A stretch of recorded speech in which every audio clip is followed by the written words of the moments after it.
ได้ถามได้ท่องได้ถามมาเกี่ยวกับการทำบุญสุนทานกับทำบุญกับกุศลนะครับ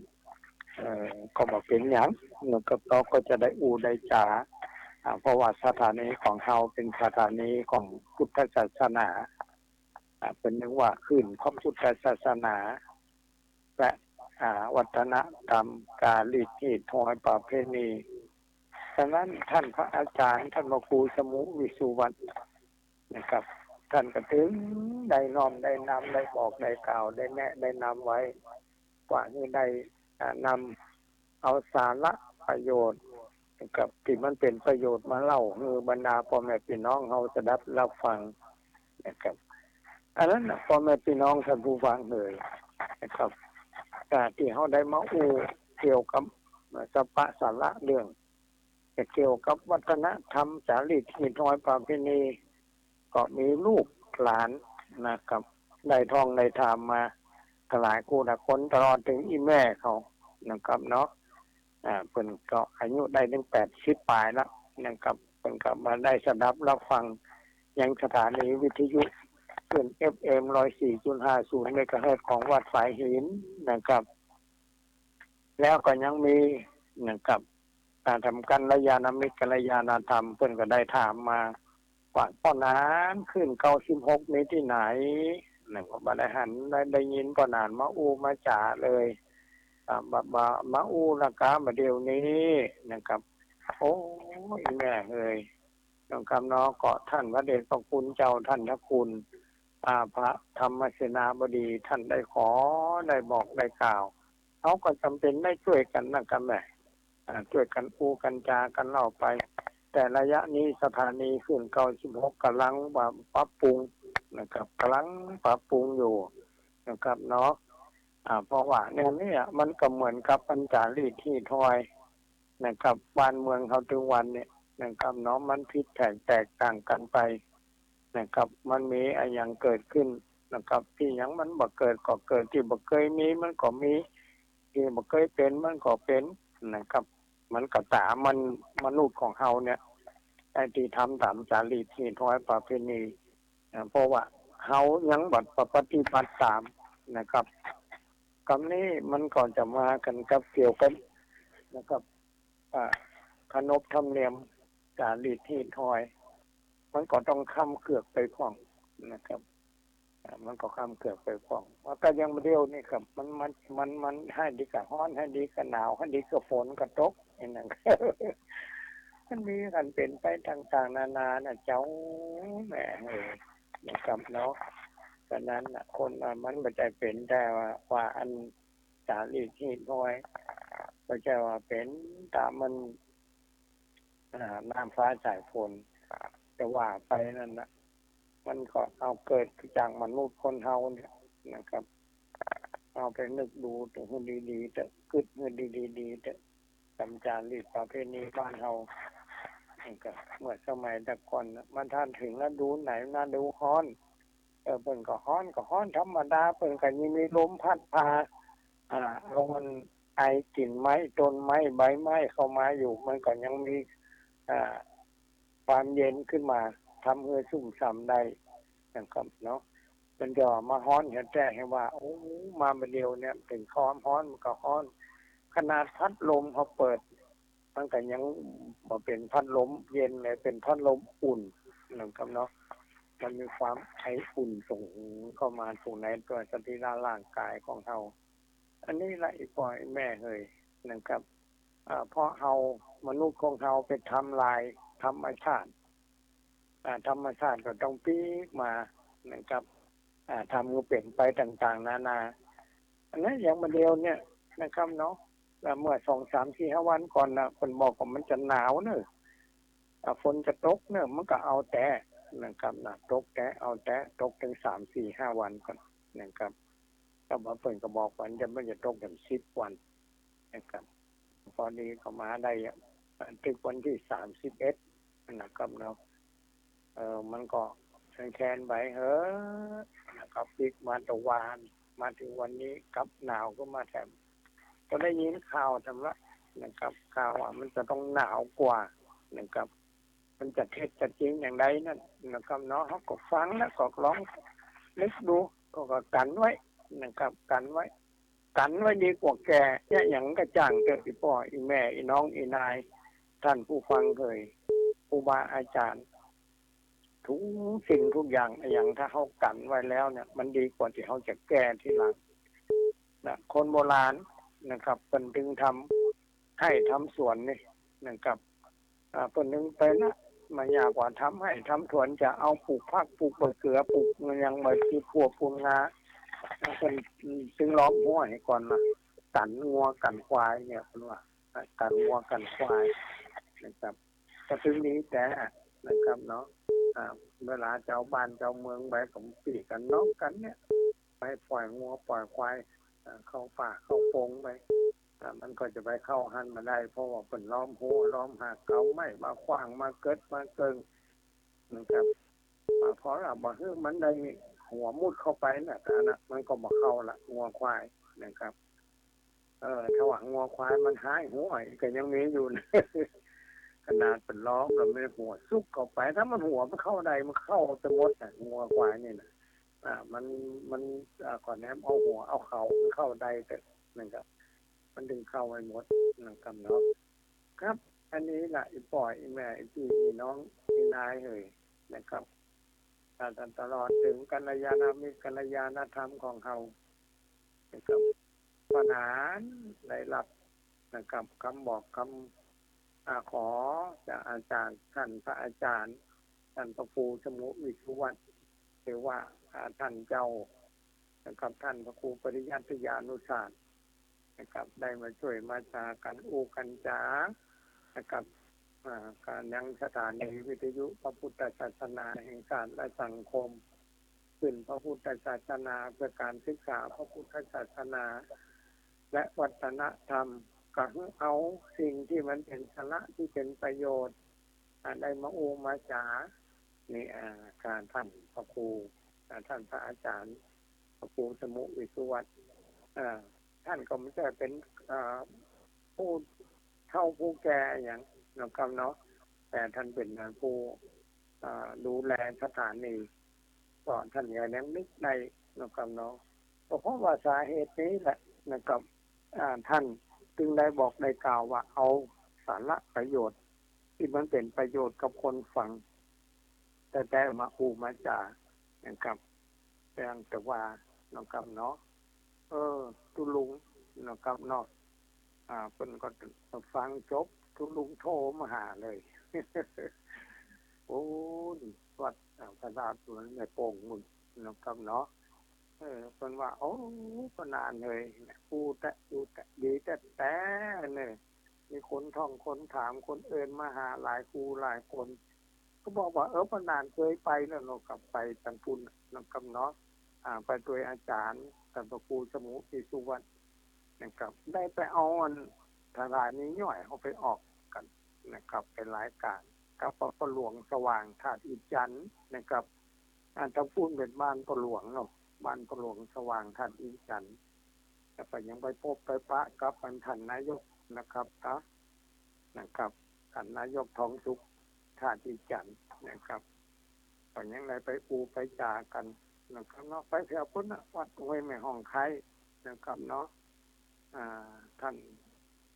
ได้จัดนะครับเฉลิมฉลองนะครับวิทยาฐานะนะครับเนาะของพระภิกษุสงฆ์สามเณรนะครับย่างเพื่อเกิดในดงนะครับเนาะนั่นท่านพระมหาเป็นสอบเรียนแต่ก็ได้7ประโยคนะครับก็ต้องพ่อแม่พี่น้องเลยพระภิกษุสงฆ์นะครับถ้าได้ตั้งอกตั้งใจศึกษาเราเรียนสอบได้ถึงปรริญญา7เป็นเรียน8ประโยคเนี่ยโอ้นักแก่นะครับบ่ธรรมดานะครับเนาะลูกหลานของเฮานะครับเนาะฉะนั้นอาจจะเป็นที่พึ่งพระอาศัยในวันข้างหน้านะครับไม่ใช่จะพึ่งได้เฉพาะกับบิดามารดาพ่อแม่ญาติพี่น้องนะครับท่านได้ศึกษาเราเรียนมาแล้วเขาก็จะได้นะครับเป็นครูบาอาจารย์ได้สอนผมจะเรียนสิ่งที่เป็นสาระต่อไปนะครับกับหมู่มวล มนุษย์ทั้งหลาย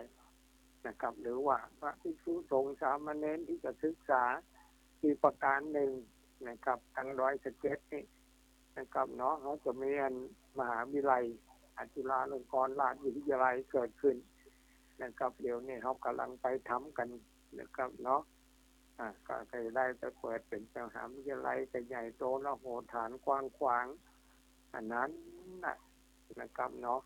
ถ้าหากลูกหลานเขามันได้ไปศึกษาเราเรียนเขาก็จะไปเอาเป็นตั้งตุนตั้งไกนะครับนะมาสั่งมาสอนมาแนะมานำนะครับเดี๋ยวนี้มันต้องกลัวแล้วนะครับลูกหลานของเขาเพราะว่าจะอยู่117ชั้นกำแพงชั้นชายแม่แตงแม่ลิ้มสารพีนะครับโพสเขาเมืองเป้าเมืองฝังนะครับเนาะเขาเคยมีผู้ที่ได้ศึกษา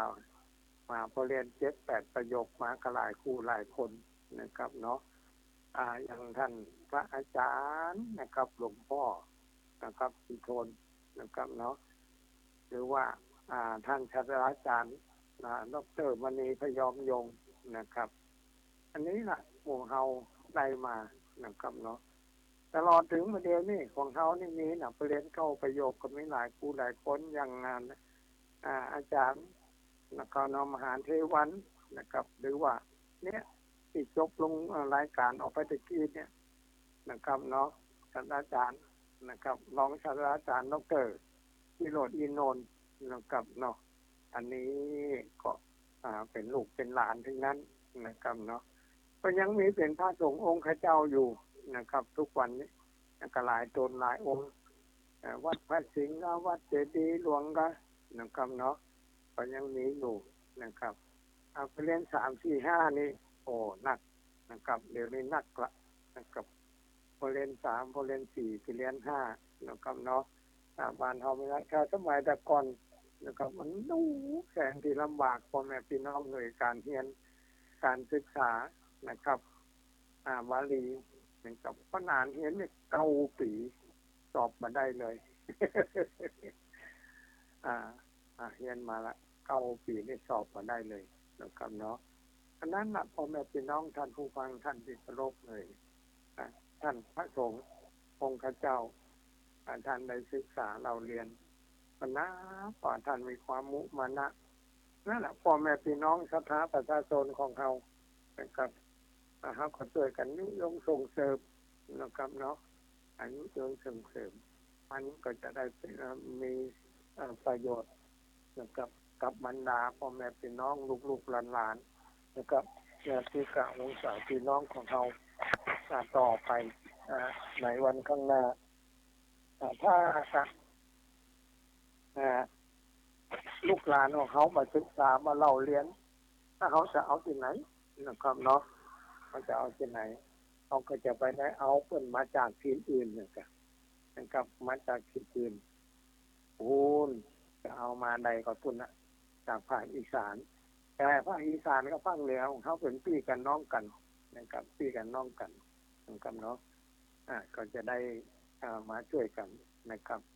อันนี้นะพ่อแม่พี่น้องท่านผู้ฟังเคยครับอันนี้ก็ปรบนกกันนะคู่กันนะครับนำรายการเขาว่าคำว่าสัพพะสาระเรื่องในของท่านพระอาจารย์ท่านพระครูสมุวิสุวรรณสัพพะสาระเรื่องพนานก็เอา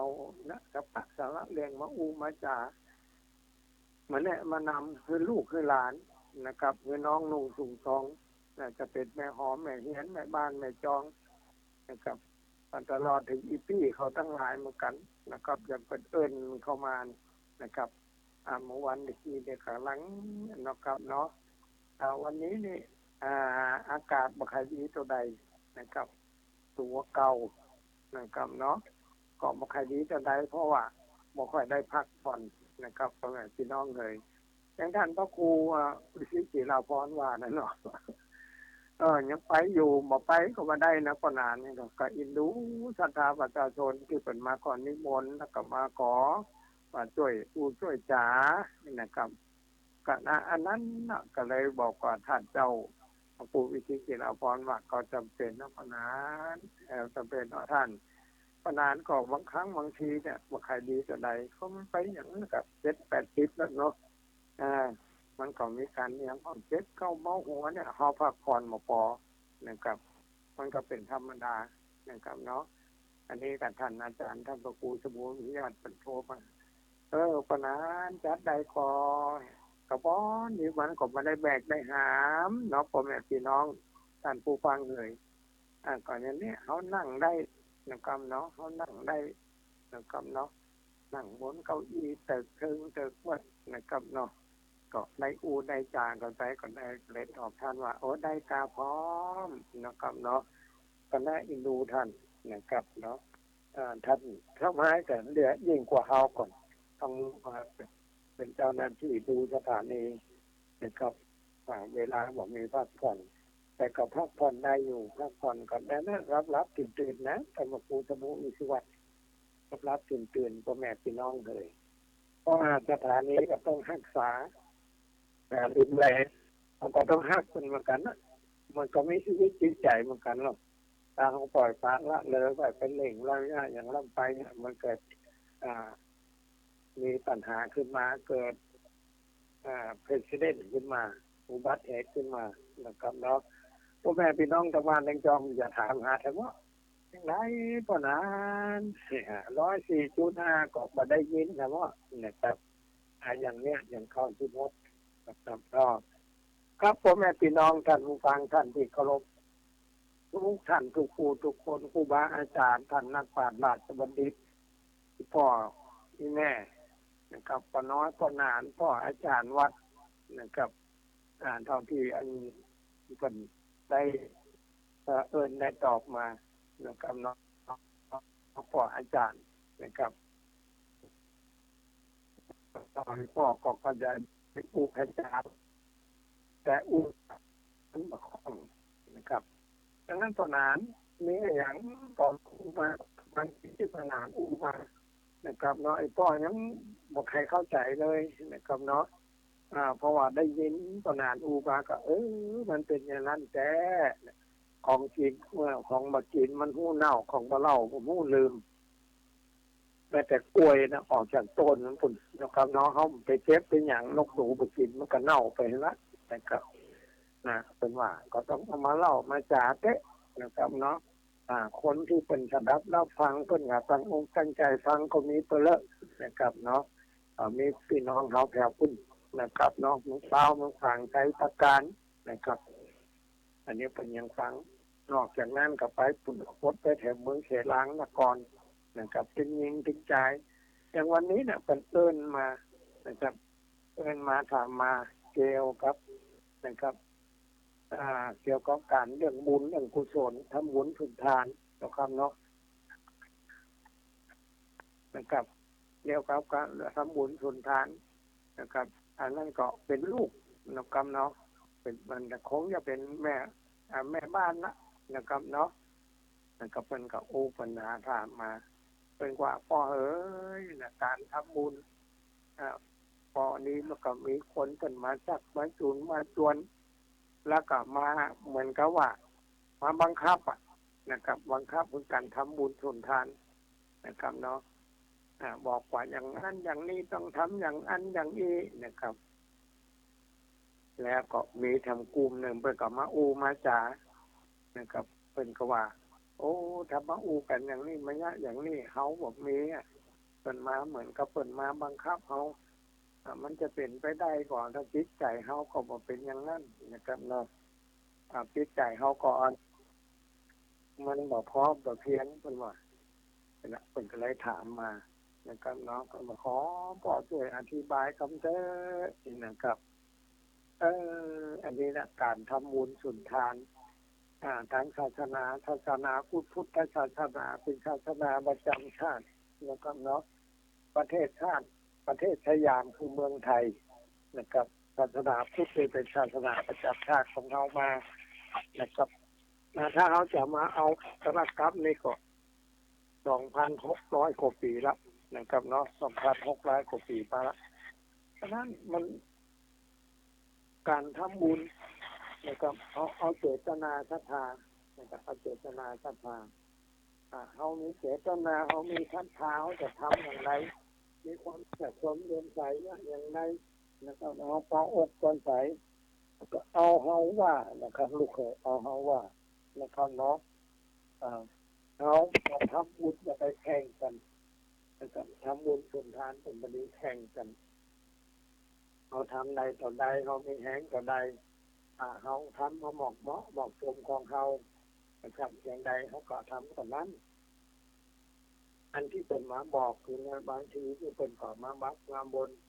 นะครับแม้แต่นะครับถึงวันเนี้ยนะครับเนาะก็มีคนที่เป็นถูกที่ถูกโจมมานะนะครับก็มีทั้งสถานีเนี่ยเป็นออกรายการกันออกไปนะครับช่วยกันเพิ่นไปนะครับแต่มันก็บอกพิษแต่อย่างนะครับเป็นต่อปะละการเนี่ยจะน้อมนำถวายแต่พระสงฆ์องค์พระเจ้าพระเทรานุเทระที่โนนิมนต์มาจากที่ทางอื่นทางไกลนะครับตลอดถึงนะครับทางอำเภอทางตำบลนะครับนั้นก็เป็นต่อได้บอกไปชุดใหญ่เป็นเจ้าอันชุดกลางเป็นเจ้าอีชุดน้อยเป็นเจ้าอันนะครับอันนี้ถึงก็ได้บอกได้กล่าวไปก็ชิ้นแต่เฮามันจะมีความสามารถที่จะรับไปอย่างใดลูกเลยถ้าเขารับได้อย่างใดเขาก็เอาบอกอ่านนะครับเนาะถ้าเปิดมาผมก็จะนี่เอาชุดใหญ่เนอะเนี่ยนะเอานี่ก็ชุดใหญ่เนอะนี่ชุดใหญ่เนอะนี่ชุดกลางเนอะเอาอันนี้นะเนี่ยนะเอาช่วยกันนะครับถ้าเขามีความเต็มอกเต็มใจมาช่วยเขาก็ถึงได้บุญได้กุศลได้อานิสงส์ถ้าเขาบ่มีนะครับเนาะเอาไปถึงเราก็บอกเพื่อนนะครับเนาะโอ้อันนั้นไว้ก่อนเนาะช่วยจะเท่าที่จะช่วยได้นะครับช่วยที่จะช่วยได้เขาก็เอาหมดอีกก็พอละนะครับเนาะแล้วก็จะไปแล้วว่าเอามาว่ามาต่อมาตามกันนะครับแต่คนที่ไปบอกไปข่าวในท่านพระสงฆ์องค์พระเจ้าขึ้นมาได้แนะนำไปไหนเลยเข้าใจด้วยไม่ใช่ปนานฟ้องเอาพระเอาสงฆ์พระสงฆ์คนของอันนี้ที่มาก่อนเป็นแต่ละทุกทุกไม่ต่อคณะกรรมการนะครับเป็นอู้กันแล้วเพียงแต่อาศัยของจะทำบุญเนี่ยนะครับเนาะขอมาจากไปต้องเสียหาเลยกับพระสงฆ์องค์พระเจ้าแต่พระสงฆ์องค์พระเจ้าพระจัดการต่อใดคนมาได้ว่าคนมาได้ว่านะครับฉะนั้นน้องเราเข้าใจการนี่มันต้องมีเจตนามีศรัทธามีความเชื่อมีความเลื่อมใสความพอใจนะครับความเคารพต่อของทานเคารพต่อบุคคลหรือว่าพระสงฆ์องค์พระเจ้าที่เขาจะไปตามต่อสถานที่ที่เขาจะไปตามก็จะตามอย่างพระธาตุเจ้าเจดีย์กันนะครับเนาะในของเจ้าอารามกับหรือว่าเขาจะไปตามผู้สูงอายุการผู้คนเฒ่าคนแก่การเขาจะต้องมีความเคารพนับถือและเขามีความเชื่อในการตามมีความเลื่อมใสในเจตนาศรัทธาแล้วก็มีความเคารพของการของเขาแม้จะเป็นผ้าตัวผ้าเช็ดตัวผ้าสบงผ้าจีวรอย่างแต่ละผืนเนี่ยถ้าเขาเป็นเจ้าภาพเขาก็ต้องเคารพของเขานะจะเป็นอย่างก็เป็นของเขานะคือจะเป็นชาเป็นขวยนะครับนอกจากนี้พักไม่ใช่เสียหนุ่มตุ่มของหวานพักกาดพักคนพักจีอย่างเขาก็พอใจนะครับนอกในของที่เขาประจานนะครับจะตุ้งปัจจัยเขานี้เท่าใดนะครับแต่เป็นขอเท่าใดอันนั้นมันนักเขาเอากันทุกน้อยทุกกลางเนี่ยก็ว่าไปก็คือมันพอใจมันพอทำได้ลูกเอ๋ยก็จะว่าเขาทำมาได้แล้วไปห้าเปิดมาแล้วก็มาถึงคือกับปกกับใจอยู่ท่านอันนี้มันก็บ่สมบูรณ์นะครับในบ่สมบูรณ์มาเอาลูกก่อนจะไปคิดอย่างนั้นนะครับเนาะอุ้มกันได้เราคนเราอุ้มกันได้ถ้าเพิ่นเอามายืนมาฮื้อมาบอกมาปั่นเนาะครับมันได้ก็บอกเอามาได้ก็เจออย่างอื่นครับเนาะฉ ะนั้นประเดี๋ยวนี้นะครับเนาะก็มันยังมีอยู่เหมือนกันนะครับพระสงฆ์องค์เจ้านะครับที่เป็นอย่างว่ามาเนี่ยต่อมามันก็มีแต่ก่อนนั้นมันเป็นแต่ละนะครับแต่ละตนแต่ละองค์แต่ละบุคคลนะครับเนาะแล้วก็แต่ละศรัทธามีความเชื่อความเลื่อมใสความศรัทธาคนถามว่าอ๋อชุดใหญ่นี่เจ้าอีเนาะแม่ขอชุดหนึ่งแม่ขอกันมือคนนั่นก็อ๋อนั้นมาได้เอากันนี่เนาะ1,500เนาะ2,000 5,000คนมีเงินมากคนก็เอานั้นอันนี้มากันหน่อยอันนี้ท่านพระสงฆ์บางส่วนบางองค์ท่านก็อาจจะผ่านพังไปนะครับเนาะก็ขออโหสิกรรมมาอยู่อโหสิเนี่ยกลับมาให้อภัยเถอะบางทีเนี่ยพระสงฆ์องค์เจ้าเนี่ยถึงวันเนี่ยองค์เฒ่าองค์แก่แต่คนมาได้มาอูมาจาอย่างตอนนี้ก็เหมือนกับว่าลูกกับหลานของเขาเนี่ยนะครับเนาะเป็นมีความรู้เหมือนกันแต่ความรู้ไปกันทางหนึ่งนะครับการทางปฏิบัติสิ่งเหล่านี้อาจารย์ยังบัดทั่วถึงนะครับฉะนั้นเราก็ขอนะครับเนาะถ้าหากผมมันรู้ว่าเป็นอย่างไรอยากให้อู้ให้จากับท่านเจ้าองค์นั้นก็คือได้ไปกราบไปไหว้กับท่านกับตนกับตัวท่านคำวัดคำวาเป็นก่อนไปแนะนำบอกกล่าวเล่าให้ท่านได้เรียนได้ฟังนะครับพอนานว่าอย่างนี้คนก็เข้าใจแล้วตามเนาะพอนานบอกไปอีกสมมติว่าคนได้ฟังในสถานีวิทยุพระพุทธศาสนาแห่งชาติและสังคมของเขาที่อยู่ท่านก็จะเข้าใจนะครับบางทีคนก็จะได้โทรมาครูบาอาจารย์กับพอนานนะครับถึงว่าโอ้มันเป็นยังไงพอนานเขาว่าอย่างไรอย่างนี้เขาก็จะได้อู้กันแต่ไม่ได้อู้ออกอากาศครับเนาะถ้าเป็นโทรมานี่ก็ต้องจบรายการนะครับถ้าหากเราโทรมาตอนที่กำลังออกรายการอยู่นี่เขาบอกพอนานเขาว่าถามเรื่องนี้มาในพอนานตอบมาได้นะครับได้แต่ถ้าว่าถามว่าโอ้ตึงใจแล้วพอนานไปทำบุญวันนั่นวัดนี้นะได้ช่วยเป็นอันนี้อย่างอีน้องอีนายที่จ่ามาจากเมืองเสล้างนครนะครับเป็นไปทำบุญสุนทานมานะครับเนาะกลุ่มหนึ่งก็ได้มาถูกเพื่อนฝูงเนี่ยชักชวนไปถึงจุดแจ้ละทำอย่างนั้นก็เลยยุ่งคือกันนะโอ้มากันเกี่ยวกับเขาก็บอกตามที่คือตัวแต่ต่อไปถึงคุณสมมติว่าเงินติดตัวไปหมด2-3 พันถ้าไป5,000เนี่ย2,000 บาทเหลือเงินทำน้อยหนึ่งอย่างไรแต่จะกินอย่างแถมเกี่ยวกับมาบ้านอย่างจะบางอยู่คือเต้านะครับอันเนี้ยมันเอาไปอย่างนั้นเนี่ยมันก็มาได้ลูกฉะนั้นการทำบุญสุนทานเป็นบอกให้เอาความศรัทธาของตัวเก่ามีศรัทธาทำอย่างใดก็รับหมอกใดหมอกใดก็เอาหมอกนั้นนะครับแต่ว่าได้ทำแล้วก็ขอให้ได้มีความเคารพนะครับในความพอใจความเคารพต่อของจริงของทานต่อท่านพระสงฆ์องค์ข้าเจ้าต่อวัดนั้นแต่ทำมาแล้วก็มาว่าพระสงฆ์นี่เป็นอย่างนั้นวัดนี้อย่างอีกแต่เจ้าบ้านก็มาทุกบัดบัจจาบัตักบัถามเห็นหน้ากำปอต้องบัดใจนะครับเนาะเขาไปทำบุญเขาจะไปพอเอาคนอย่างนะครับเคยพอเนี่ยท้ายนั่นแหละที่เป็นถามมาโดยตรงนั่นเป็นบอกว่ามีคนเนี่ยนะครับศรัทธาประชาชนนะครับเนาะเป็นไปทำได้อย่างแล้วเป็นมาว่าทำมันนั่นได้อย่างนั้นทำมันนี้เป็นอย่างนี้ต้องเอาอันนั้นนะยังไปยังนะครับเนาะตลาดสถานของปุ่มของผู้ปู่นะครับผู้ท่านเป็นปานเจ้าอาวาสอายุ80-90 ปีนะครับเนาะไปลูกกันเอาผ้าจีวรไปลูกกันเช็ดกันดูไปลูกกันเอานั้นเอานี้นะครับแล้วก็เขาว่าคุณเอาไหมอย่างก็คนนั้นเป็นบอกว่าเอาไปเนี่ยต้องมาไปห้อยคออันนี้นะครับเนาะบางคนก็ได้มานะครับเนาะ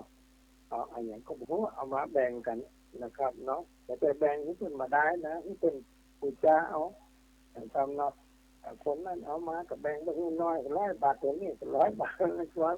อันนั้นก็ต้องไปเป็นไงละเป็นการทางหากินนะครับมันจะถูกต้อง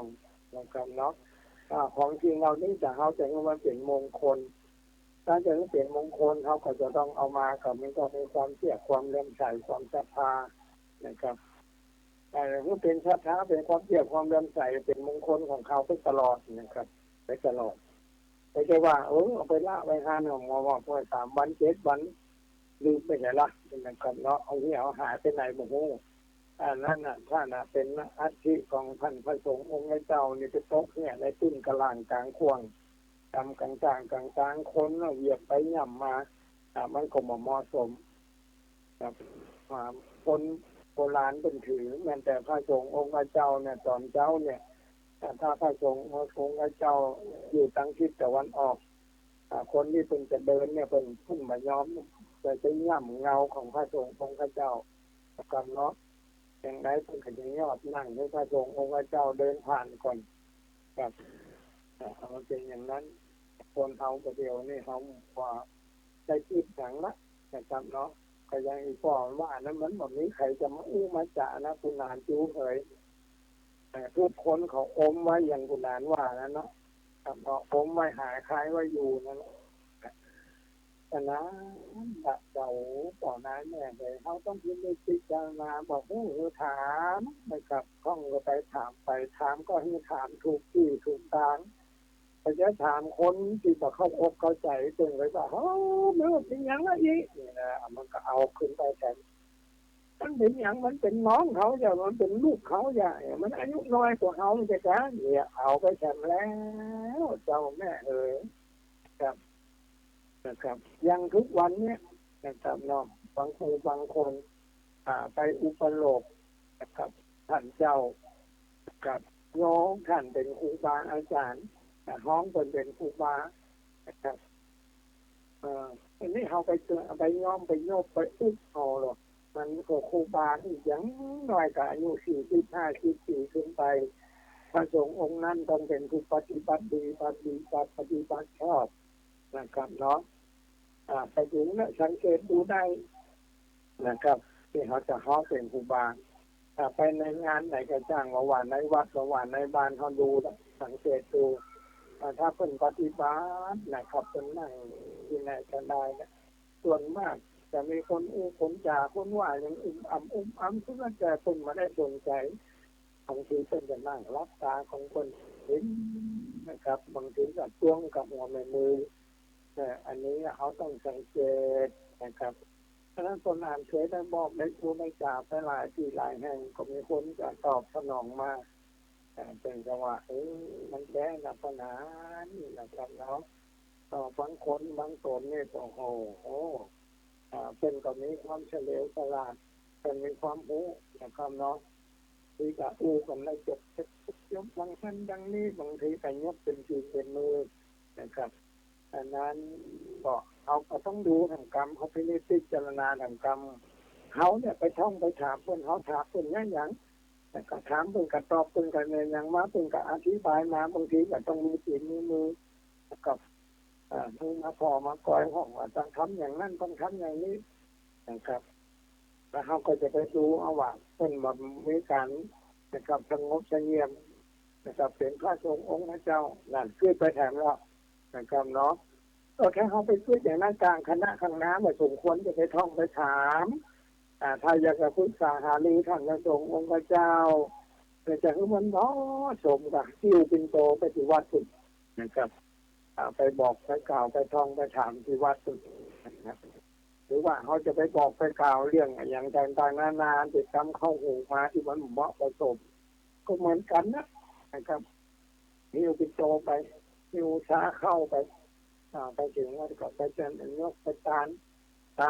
ให้ท่านเสร็จเรียบร้อยแต่ยกมือไหวแล้วก็ขอสมมาเลยที่อีแม่พ่อจะขอถามมานิดหน่อยหนึ่งจะไปโคตรเกียดเนอะหรือว่าจะโคตรเกียดให้พ่ออีแม่พี่ก็ตามใจ แต่ไอ้ที่เนี่ยเขาลบนับถือแต่มันได้ยินคำอูมานี่มันหมดวันแม่ได้ประมวลใจน้องก็รับนะจุเอ้ยฉะนั้นก็บอกราคาก็อูก็ถามนะครับเนาะถ้าหากก็เปิดเป็นวันรู้บอกเปิดได้รู้เลยว่าถ้ามันมีเป็นอย่างนั้นก็ต้องไม่ว่าไปอย่างต่อเขาเนอะนะครับถ้ามันมีเป็นอย่างไรเขาก็ไปเป็นปฏิบัติตัวเนี้ยนะครับระวังตัวที่ปฏิบัตินะครับต่อสิ่งที่ไหนมันเหมาะสมที่ไหนบ่เหมาะสมก็เป็นอย่างนี้รู้แล้วอย่างนี้ครับแล้วก็จะปฏิบัติตัวเก่าครับเนี่ยกับตัวเอานะครับก็ข้อนั้นนะครับเนาะมีบางครั้งบุญพาเหรียญเป็นยังมีอยู่ผมก็จะกับเนี่ยกับตัวไทยดีถ้าบุญพาเหรียญผมว่ามีก็อยู่กันได้ไปได้ถึงไปศึกษาละเอียดไปมันจะมันจะว่าโอ้กลางคณะจะไปถามเป็นยังไงจะไปอวดเก่งอวดกาอวดผู้อย่างตัวล้นตัวเหลือนักปราชญ์นี่นะเป็นจะว่าเป็นจะทำอย่างหมดนี้นะครับเนาะนักปราชญ์คำว่านักปราชญ์ปราชญ์บัณฑิตท่านผู้รู้นี่นะท่านหันอย่างนี้ถ้ามันบอกเปิดเผยโอ้ต้นใจท่านจะยิ้มนะครับเนาะแต่น่าท่านจะยิ้มท่านมาว่าอย่างนะครับเพราะว่านะครับเนาะบางทีมีคนท่องมันถามมันจะถามเพื่อนก็ว่าโอ้ขอพูดเรื่องก็ไปถามตัวท่านดูกับไปถามตัวคนนั่นจะเป็นจะตอบไปอย่างนั้นดูว่าตัดออกไปก่อนสิ่งไหนที่มันสมควรหรือว่าสิ่งใดสมดีอูนะครับส่วนไหนนะครับคณะไหนที่สมควรนี้บอกหรือกล่าวกันอันนี้ละคือแม่เลยนะครับน้องการทำบุญก็เหมือนกันอย่างที่ถามมาเนี่ยก็เขาเข้าใจอย่างไรเขาทำได้อย่างไรเอาบอกกันนะครับมาชิมเหล่านี้มันถ้าหากเขาไปแล้วเขาถือเป็นวัตถุมงคลแต่ผ้าเหลืองเนี่ยเป็นเอาไปพกต่อกับคนโบราณเป็นอย่างนี้ถือไว้เป็นว่าโอ้ใครเอาผ้าเหลืองมาพกต่อนะนะเนี่ยน้องสาธุเห็นนะครับอันนี้โบราณเจอแล้วนะครับเนาะกับเจอแล้วกับคนจะดีนี้แต่อันนี้เขาเอาผ้าเหลืองไปพกคนนะครับเนาะถ้ามันเป็นอย่างไรนะครับเนาะคนว่านับถือพระมันนับถือคนนั่นคือนับถือพระเหลืองนะครับตอนนี้เขาก็ต้องได้เข้าใจแล้วเขาอธิบายทุกคนที่ถามก็ต้องอธิบายให้เขาได้เข้าอกเข้าใจแบบมันจะว่าเป็นจะเอานั่นเป็นจะเอานี่แล้วเขาก็อุ้มพออันนี้เขาบอกที่ไม่ติดเจอนะทำให้มันมีปัญหามันก็จะมีปัญหาขึ้นไปนะครับพ่อแม่พี่น้องท่านผู้ฟังท่านที่เคารพนะครับสัพพะสาระเรื่องของสถานีวิทยุพระพุทธศาสนาแห่งชาติและสังคมซึ่งพระพุทธศาสนาเพื่อการศึกษาพระพุทธศาสนา104.50ในกระแสวัดฝ่ายหินเนี่ยครับตำบลพุทธเทพอำเภอเมืองจังหวัดเชียงใหม่ของเราเนี่ยนะครับเนาะอันนี้นะครับสถานีนะครับท่านพระครูปริยัติยานุชาติท่านก็เป็นเด็กแต่นะครับเนาะนะครับแต่ว่าถ้าเรามีพระสงฆ์องค์พระเจ้าของเรานะครับที่ได้มาออกรายการยังสถานีวิทยุเป็นFM104นี่นะครับจะยากน้อยหนึ่งพ่อแม่พี่น้องนะครับเนาะพ่อแม่พี่น้องก็พยายามฟังพยายามดูนะครับเนาะถ้าจะบอกว่านะครับเนาะว่าแต่วัดนั้นจะทำบุญนั้นทำบุญนี้เป็นเขาอันประกาศได้นะครับเนาะบอกบุญใดแต่ว่าจะบอกว่าอันนั้นชุดนั้นตอนนั้นชุดนั้นตอนนี้ชนิดตอนนั้นเนี่ยส่วนมากนะครับมันจะมีก็มีน้อยๆนะครับเนาะแต่ว่าท่านพระสงฆ์องค์เจ้าบางทีเป็นเข้ามาได้รู้ว่าระเบียบของนั้นขึ้นFM104.5เป็นอย่างไรนะครับอันนี้เขาถึงขอกันถึงปน้อยถึงปนานถึงคนเฒ่าถึงคนแก่ดีเจถึงหนุ่มถึงเฒ่านะครับเนาะขอนะครับเนาะเอาจะไปอะไรอย่างที่มันบาสมควรมันเหมาะสมนะครับเกี่ยวกับอาการปฏิบัติของสงฆ์นะครับ ถึงวันนี้มันลำบากนะพ่อแม่พี่น้องเลยพระสงฆ์องค์เจ้าเนี่ยเขาไปตั้งรอบเนี่ยมีพระเจ้าตนเดียวบางทีก็บ่มีเลยนะครับอ่าเวลามีวันพระวันศีลกลางพรรษานี่ก็ไปขอยืมเป็นมานะครับเนาะเอาไปขอยืมเป็นมาก็มีหลายวัดประนานกันยังไม่ขึ้นเป็นอินดูเหมือนกันนะครับไปยืมเป็นมาเสียเป็นจะมาใดก็เป็น8 โมง 9 โมงนะครับเนี่ยอย่างเสร็จเรียบร้อยแล้วก็บ่าย 2บ่าย 3เพิ่นก็ปิดวัดเป็นละนะครับแล้วเขาก็ต้องไปกินไปทานกับวัดของเขาฉะนั้นพระสงฆ์องค์เจ้าประเดียวนี่มันเขียม แต่ว่าเขาเจ้าอย่างไรอย่างที่เขามาพบมาปากันทำในว่าในเวียงนี่เจอเลยนะครับเนาะอันนั้นน่ะเป็นว่าพระปลอมน่ะเลยแต่เขาเก่งนะเขาเก่งเลยการพูดกันจากันอย่างนั้นเก่งโมโหไปบวชได้อย่างไรบวชที่ไหนบวชตังใดนะครับเนาะบัดเดียวนี่ถ้าไปเงียบไปจำมาน่ะบัดเดียวนี่วันบักกี่วันเนี่ยได้มาจากการเขมรบุญจะเป็น10วัดเท่าเอาผ้าเต้นไปกางอยู่ในป่าในห้วยตุนกำนำมาออกบิณฑบาตได้ถึงเงินได้ถึงทองโอป่าปิดเข้าไปเป็นว่ามีเล่นกันเล่นไพ่เล่นไฮโลนเจ้าป่อนไอ้แม่อันนี้ล่ะเราจะก็มีคนถามพนานเหมือนกันว่าถามว่าเมื่อเขาตานเขาเป็นใส่บาตรเขาได้บุญก่อนต้องเจตนาเขาเอาบุญเขาก็ได้บุญกัน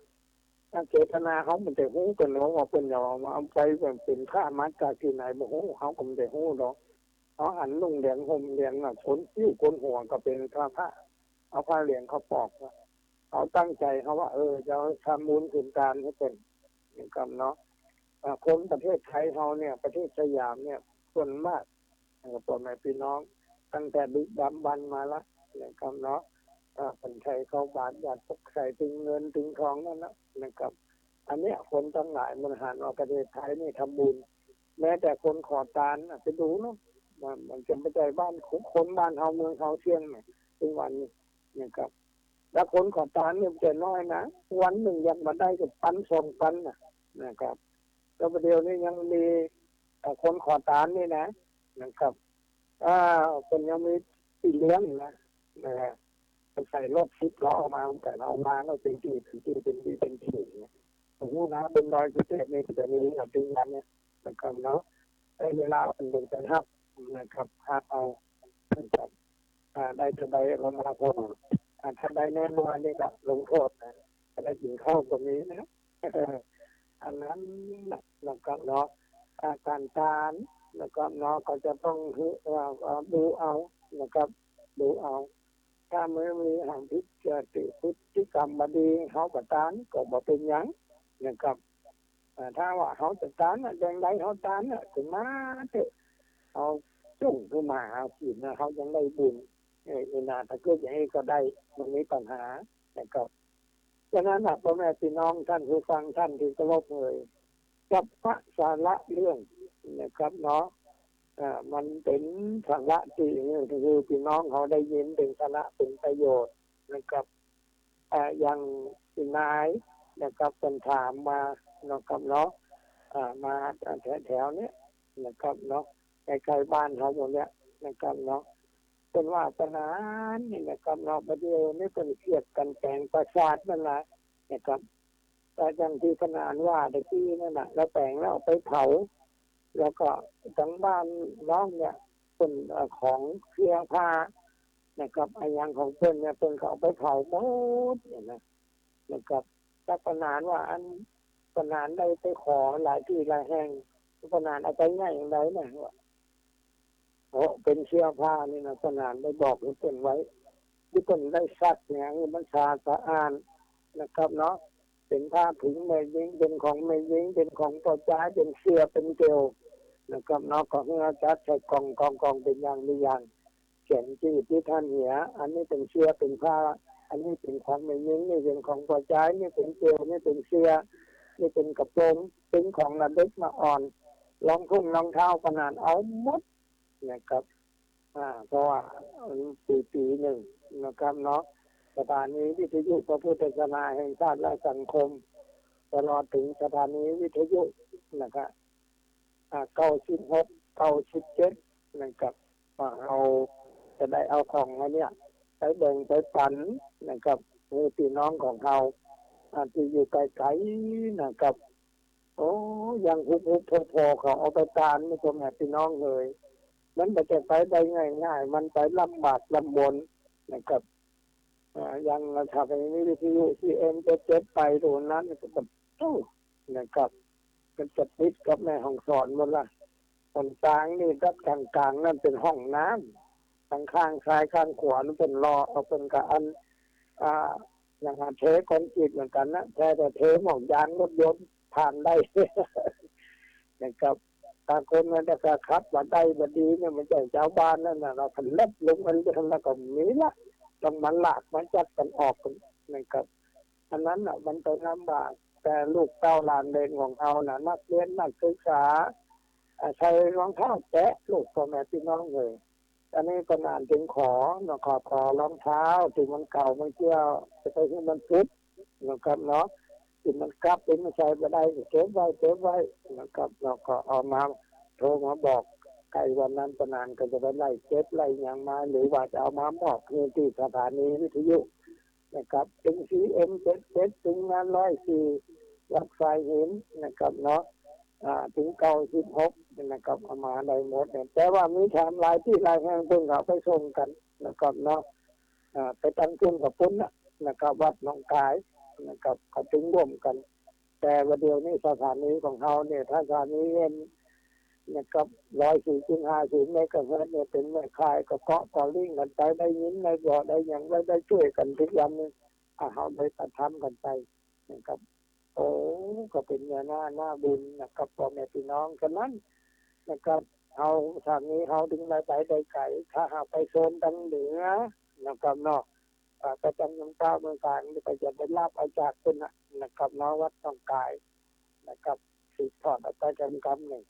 การทำมาโซนทั้งมันตกทั้งใจทั้งอย่างนี้นะครับเนาะก็จะรับได้แต่จะทำนี้เครือข่ายของเราหรือว่านอกจากนั้นก็มีสถานีวิทยุชุมชนนะครับหรือว่าเสียงตามสายจะได้มาขอเอาซีดีไปออกรายการเอานะครับก็มีนะพ่อแม่พี่น้องท่านที่ฟังเลยฉะนั้นสถานีเขามีสถานีแล้วเป็นสาระเป็นประโยชน์อย่างที่ขนาดนี้นะครับเนาะนะครับดังที่ลุงว่าเป็นเดือดปุ๊บปุ๊บเหมือนเปิ่นตัวจะเอิญมาหานะครับน้องเป็นสิ่งที่ดีฉะนั้นเขาก็เอาเป็นว่าอยู่น้องเลยอัปสารราชมนเทียนหวังหนึ่งที่เป็นว่าใส่ซบใส่ศาสตร์บางทีเป็นต่อเป็นแม่เป็นพี่เป็นน้องเป็นแต่ว่าถ้าใส่คนเท่าในประนานไม่ว่าสักคำนะครับเนาะคนเท่าเป็นมีพระคุณนะครับเนี่ยเป็นดีเป็นงามก็เป็นดีแต่ว่าเป็นอันเด็กว่าอ่อนเนี่ยบางคู่บางคนเนี่ยบางคนทุกคนโจรนะครับมีท่านแน่ไว้มึงมาอายเป็นกะไปซื้อประสาทมาใส่เท่านั้นเนี่ยมันเป็นอย่างนั้นโอ้มันแล้วงานแล้วนะครับเนาะมันจะหาเงินไปใจนี่ใจสินบล็อกต่อใดนะครับเนาะว่าคนตายขายคนเป็นทำเลาะนะครับเนาะพ่อแม่พี่น้องเลยอันนี้เขาจะเจอกันที่นี่พิจารณาถ้าหากไปซื้อประสาท10,000 กว่าบาทนี่นะเขาจะไปทำอย่างสักอย่างเนี่ยกับวัดกับว่าซื้อหม้อหุงข้าวก็ได้ซื้อเครื่องครัวนะครับก็ได้เอาไว้ทำกับข้าวกับปลานะครับหรือว่าจะไปจัดแจงแต่งงานอย่างแต่งอย่างแต่งห้องตาลห้องอย่างหอฉันแล้วก็นอกเก็บเงินรวบรวมกันไว้แล้วก็ไปไล่มัดในหนาจารีก็แบ่งหอฉันให้ทุกเจ้าโอ้อันนี้จะดีจะแก่ตอนนี้เขาเอามาทำเป็นประสาทราชมนเตียนแล้วไปถึงก็ไปเฝ้าขว้างเนี่ยนะที่เขาจะเอาเงินต้นมาได้นะครับเป็นก็ให้หอนวันทุกยิ่งแหวกนะไปดูในธรรมเล่มหลวงนั่นเองนะครับเนาะว่าวันนี้มันต้องถึงทำเล่มหลวงเนี่ยมีหลายคู่หลายคนเอาไปบอกไปเป็นมาใครฟังเป็นกันยะอย่างนั้นวัดป่านุรุตไปเข้าฝันเขาแล้วเนี่ยคืนเขาวันนี้แล้วเมื่อคืนเนี่ยไปเข้าฝันเลยไป ว่าเอารองเท้าปอเอาเกิดปอไปเผาอย่างเอาหมวกปอไปเผาอย่างปอจะมีอย่างมาใจครับมาเดียวนี่นะครับก็แล้วประนานหู้ได้ยังไงก็ว่าอายเนี่ยเป็นมักบูคือประนานฟังประนานเคยบอกก็ไปซื้อมาลูกไปซื้อแล้วเอาไปตานให้พระเจ้าว่าไปซื้อแล้วเอาไปให้คนอื่นเลยน่ะเอาไปซื้อแล้วก็ไปตานจะเป็นหมวกจะเป็นรองเท้าจะเป็นเสื้อเป็นผ้านะครับเนาะถ้าเอามีความเข้าใจนะมันต้องไปซื้ออันเดียวซื้อเสื้อกับซื้อผ้าขาวนะครับเนาะซื้อผ้าขาวซื้อผ้าเหลืองเนี่ยเป็นตานนี่ของอุทิศส่วนบุญกุศลให้คนนั้นคนนี้เนี่ยว่านะถ้าเป็นข้าลิงคัดเป็นก็อย่างของมันกับกับกายเป็นของทิพย์หรอกตานให้คนกับกับกายผ้าเหลืองกับกับกายเป็นผ้าขาวผ้าดำไปนะครับเนาะนะครับมันเป็นอย่างนั้นตานให้พระเจ้าและพระเจ้าอุทิศส่วนบุญกุศลลงไปนะครับเราเพื่อจัดอุทิศส่วนบุญกุศลนะครับมาคนนั้นมาให้ตานเนี่ยตานไปหาคนนั้นโบราณบ้านเฮานะครับมันเป็นเฮาบ่ถึงได้แท้หรอกพ่อแม่พี่น้องท่านผู้ฟังเลยอันนี้นะครับปนานได้รับกรรมเล่ากรรมบอกกรรมโตกรรมตอบมาสมาพวงลงลายเป็นได้แท้นะครับคือว่ามีบางท่านบางครูบางคนว่าถามมันมีแท้กาเขาตาเนาะเป็นได้เข้ากายก็ปรากฏว่าคนที่เป็นได้ฟังอยู่อย่างวันนี้เป็นได้ฟังอยู่นะครับเนาะแต่ว่าเป็นนี้ประสบการณ์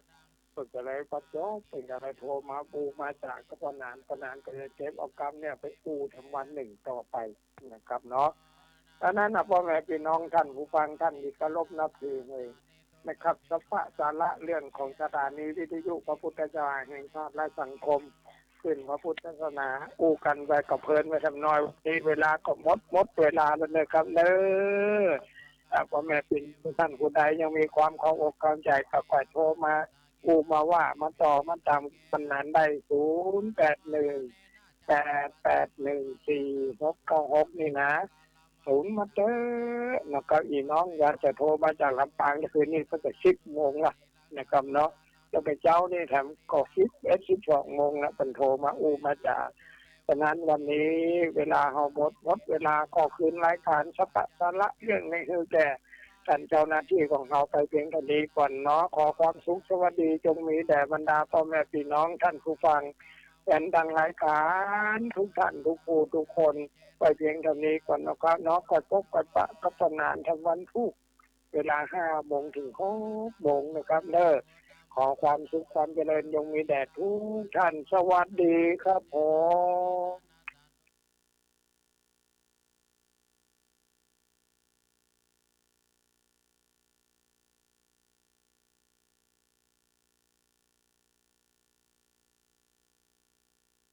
เรื่องที่สำคัญที่ขออนุญาตนำเรียนในวันนี้นะครับเรื่องแรกเรื่องของ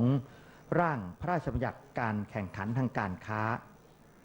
เรื่องนี้ทางกระทรวงพาณิชย์เป็นผู้นำเสนอนะครับที่จะขอให้คณะรัฐมนตรีเนี่ยพิจารณาให้ความเห็นชอบ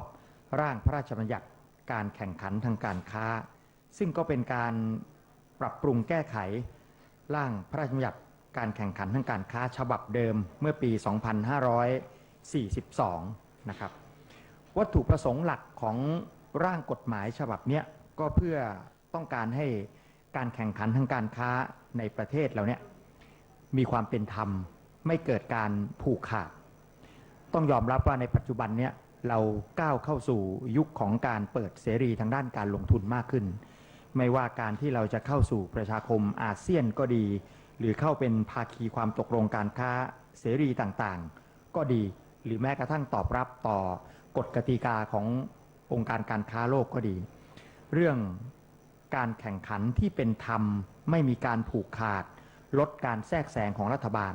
ทั้งหลายเหล่านี้คือสิ่งที่เป็นหลักสากลซึ่งจะเสริมสร้างบรรยากาศการลงทุนให้ความมั่นใจกับผู้ประกอบธุรกิจทั้งในประเทศและต่างประเทศทั้งสิ้นเพราะนั้นเขาจึงเสนอกฎหมายนี้เข้ามานะครับในกฎหมายนี้เนี่ยสาระสำคัญของมันก็คือจะกำหนดให้มีคณะกรรมการขึ้นมาคณะหนึ่งที่เราเรียกว่าคณะกรรมการการแข่งขันทางการค้าโดยคณะกรรมการชุดนี้เนี่ยจะผ่านกระบวนการคัดสรรให้นายกรัฐมนตรีเป็นผู้แต่งตั้ง โดยต้องได้รับความเห็นชอบจากคณะรัฐมนตรีแล้วก็มีการจัดตั้งสำนักงานขึ้นมาเป็นหน่วยงานของรัฐที่ไม่เป็นราชการแล้วก็ไม่เป็นรัฐวิสาหกิจมีฐานะเป็นนิติบุคคลที่มีความอิสระคำว่ามีความอิสระนั่นหมายความว่างบประมาณที่นำมาใช้ในปีแรกที่จัดตั้งเนี่ยทางรัฐบาลจะสนับสนุนงบประมาณก่อนนะครับแต่ในปีต่อๆไปเนี่ยเขาจะใช้เรื่องของค่าจดทะเบียนทางการค้าซึ่งจะหักมา 10% มาเป็นค่าใช้จ่ายของสำนักงานคณะกรรมการการแข่งขันทางการค้าคณะนี้นะครับแล้วก็รัฐวิสาหกิจทุกประเภทก็จะต้องอยู่ภายใต้การบังคับของกฎหมายนี้ด้วยยกเว้นแต่ว่าเรื่องใดก็แล้วแต่ที่เรามองว่าเป็นความจำเป็นต่อความมั่นคงของรัฐเป็นเรื่องการบริการสาธารณะเป็นเรื่องของการที่ต้องรักษาประโยชน์ส่วนรวมของประเทศในเรื่องของสาธารณูปโภคอันนั้นยกเว้นได้นะครับในรายละเอียดเพิ่มเติมที่น่าสนใจก็คือว่าเขามีการปรับปรุงคำนิยามใหม่ในร่างกฎหมายฉบับนี้คำนิยามที่เขากำหนดก็คือผู้ประกอบธุรกิจหมายถึงบริษัทหรือห้างหุ้นส่วนนิติบุคคลในเครือเดียวกันด้วยจริงๆแล้วคือคนละบริษัทแต่การเป็นบริษัทในเครือเนี่ยบางทีมันแฝงไว้ด้วยการผูกขาดเพราะนั้นเขาก็กำหนดให้กฎหมายเนี่ยครอบคลุมนิยามอันนี้ไว้เพื่อป้องกันไม่ให้มีการผูกขาดนะครับเรื่องขอความเห็นชอบในการยกเลิกโครงการเงินกู้นะครับวันนี้กระทรวงทรัพยากรธรรมชาติสิ่งแวดล้อมเสนอคณะรัฐมนตรีเพื่อจะขอความเห็นชอบในการที่จะยกเลิกโครงการ2โครงการก็คือโครงการอนุรักษ์ฟื้นฟูหนองปลิงบ้านหนองแหนตำบลนครเดิดอำเภอศรีนครจังหวัดสุโขทัยวงเงิน7,500,000 บาทและรายการอนุรักษ์ฟื้นฟูแหล่งน้ำบ้านหัวควรอำเภอละงูจังหวัดสตูลซึ่งทั้ง2โครงการเนี่ยอยู่ในโครงการเงินกู้เพื่อการบริหารจัดการทรัพยากรน้ำและระบบการขนส่งระยะเร่งด่วนมาตรการกระตุ้นเศรษฐกิจระยะที่2นะครับเรื่องนี้ครม.เคยมีมติเอาไว้เมื่อวันที่17ปีที่แล้วนี่เองที่จะอนุมัติโครงการแล้วก็เงินกู้ในส่วนนี้เพื่อจะทำ2โครงการนี้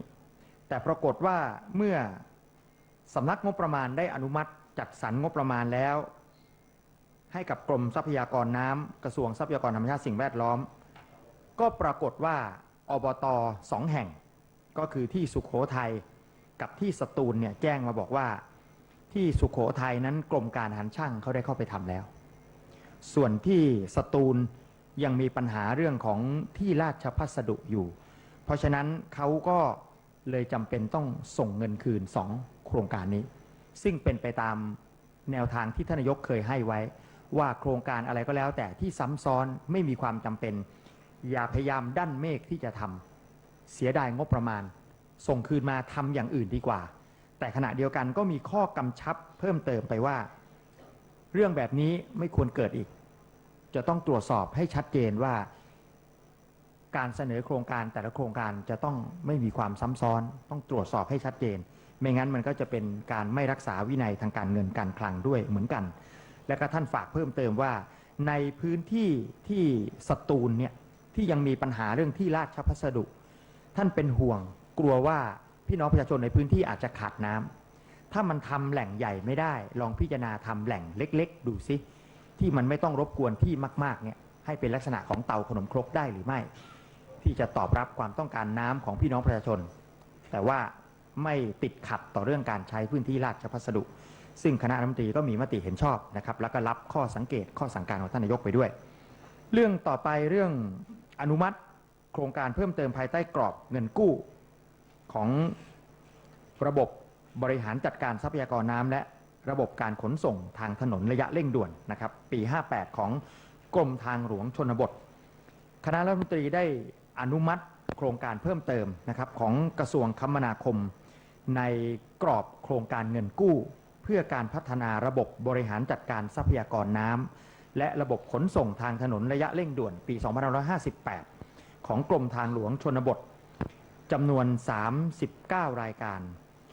วงเงินที่เขาขอมาคือ453ล้านบาทเศษ แต่ว่าครม.อนุมัติไป451 ล้านบาทนะครับตัดไป2 ล้านกว่าบาทไอ้ที่ตัดไปเป็นค่าเคที่สามารถจะต้องกันเอาไว้สำหรับที่จะเผื่อเหลือเผื่อขาดกรณีที่มีการปรับลดค่าก่อสร้างนะครับทีนี้ไอ้รายการนี้มันเกิดขึ้นได้ยังไงก็ต้องมาทวนความว่ากระทรวงคมนาคมโดยกรมทางหลวงชนบทเนี่ยเขาได้รับอนุมัติให้ดำเนินโครงการเงินกู้ในโครงการใหญ่เนี่ยจำนวนทั้งสิ้น 1,761 รายการวงเงินกู้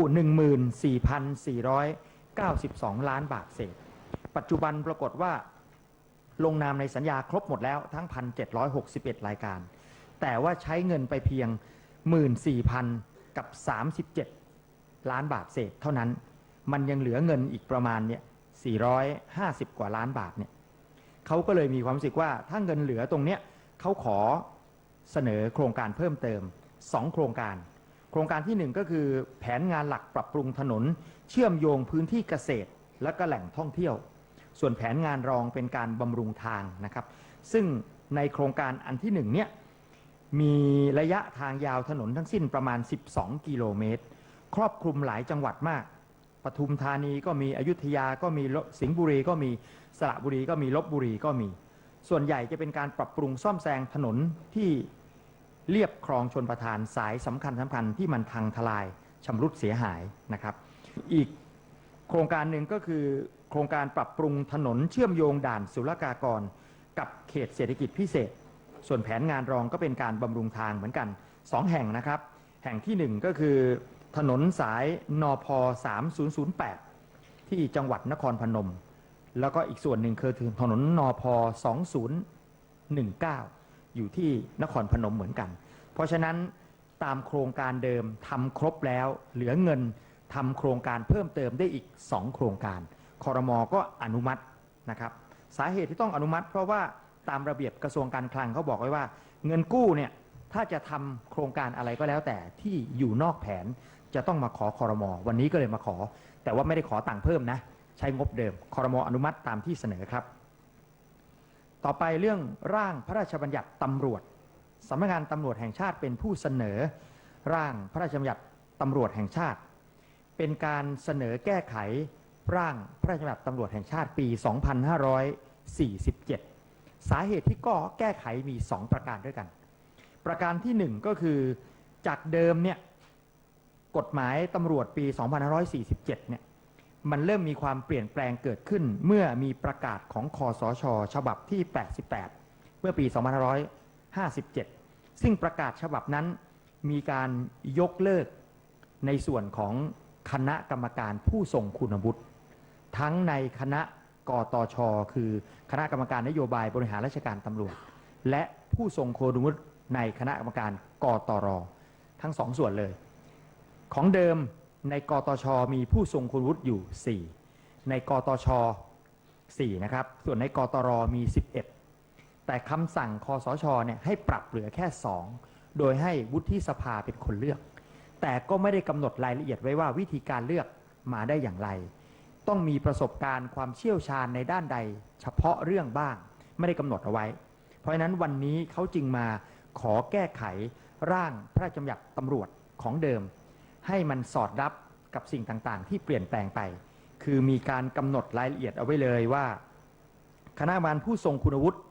ของทั้งกตช.และกตร.จะต้องมีความเชี่ยวชาญหรือมีประสบการณ์ในสาขากฎหมาย1คนแล้วก็สาขาพัฒนาองค์กรหรือสาขาการวางแผนหรือสาขาการบริหารและจัดการอีก1คนรวมแต่ละคณะจะมีผู้ทรงคุณวุฒิคณะละ2คนอย่างนี้เป็นต้นนอกเหนือจากนั้นยังกำหนดรายละเอียดเอาไว้อีกว่าการเลือกคณะกรรมการผู้ทรงคุณวุฒิโดยวุฒิสภาเนี่ยจะต้องมีการพิจารณารายชื่ออย่างไรต้องเสนอมา2เท่าให้วุฒิสภาเลือกการดำรงตำแหน่งอย่างไรและการพ้นตำแหน่งอย่างไรเขากำหนดรายละเอียดเอาไว้ในร่างกฎหมายฉบับใหม่นี่คือประเด็นสำคัญประเด็นที่1ที่ทำไมต้องขอแก้ไขร่างพระราชบัญญัติตำรวจส่วนประเด็นที่2เขาบอกไว้ว่าร่างพระราชบัญญัติตำรวจปี 47 ของเดิมเนี่ยเคยกำหนดเอาไว้ว่าข้าราชการตำรวจผู้ใดก็แล้วแต่ที่ถูกสอบวินัยอย่างร้ายแรงแล้วก็มีการชี้ มูลความผิดเอาไว้ตั้งแต่ยังเป็นตำรวจอยู่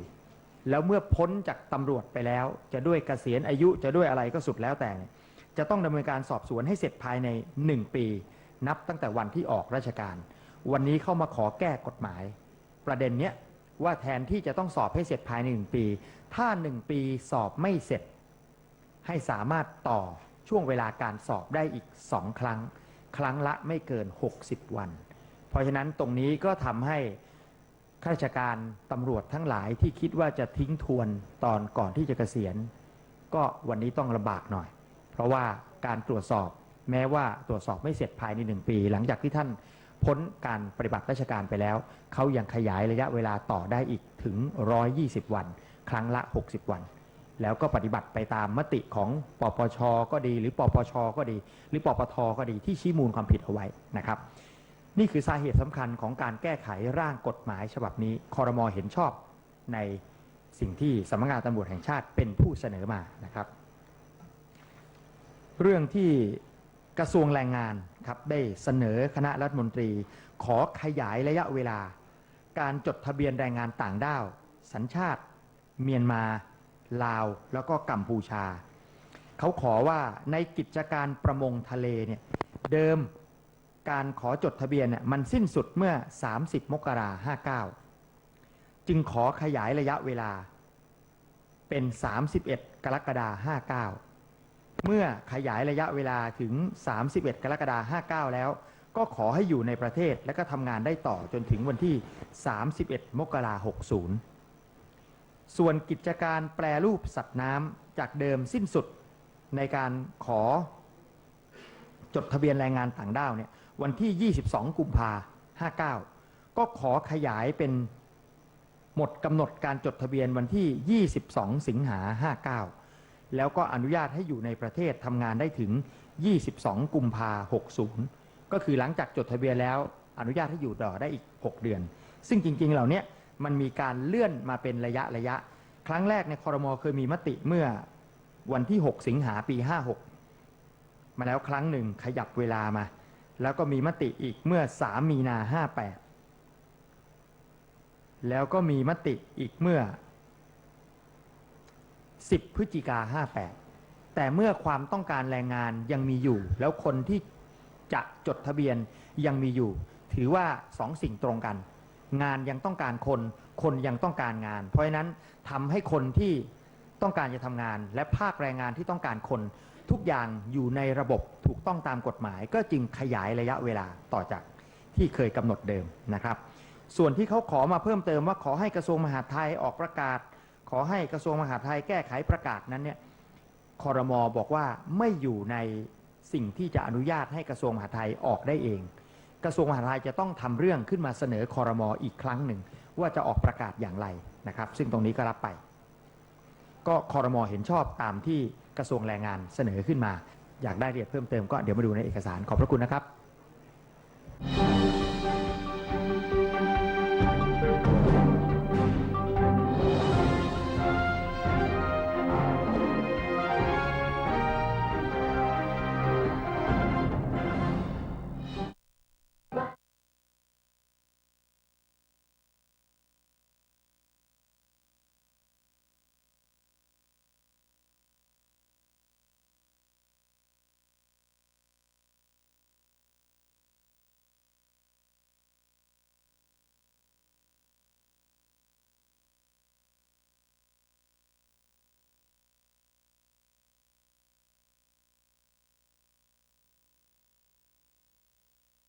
พระบาทสมเด็จพระเจ้าอยู่หัวภูมิพลอดุลยเดชมหาราชเนื่องในวโรกาสฉลองกาญจนาภิเษกเป็นครั้งแรก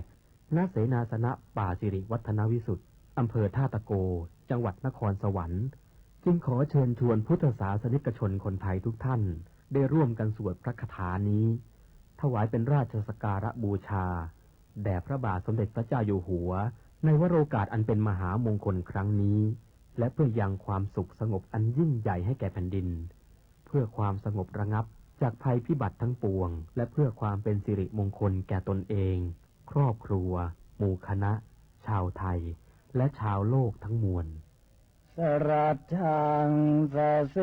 นังสะพันธุงนรินทางปริตตานุภาโวสทารักขตุติภริตวานเมตตังสเมตตาภทานตาอวิคิตจิตตาปริตตังพนันตุสักเขกาเมจรูเป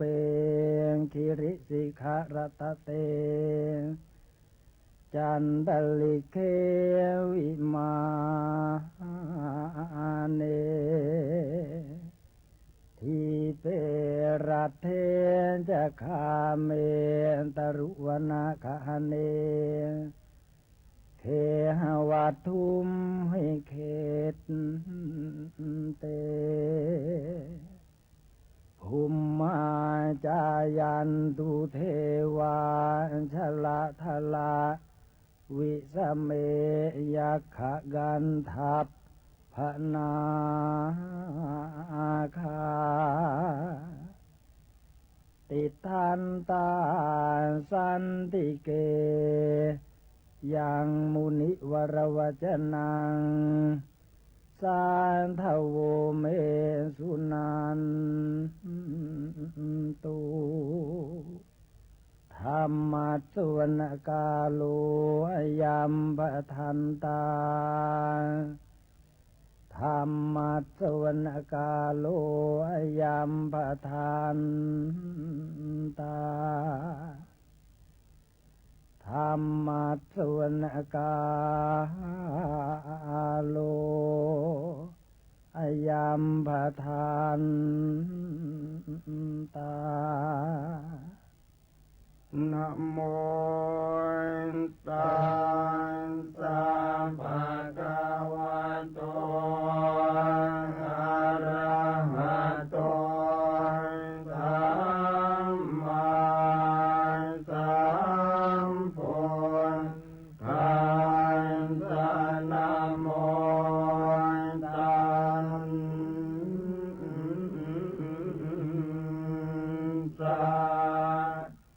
ะภะคะวะโตอะระหะโตสั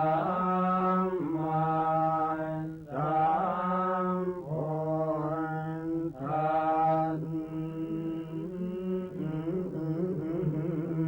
สสะนะโมตัสสะภะคะวะโต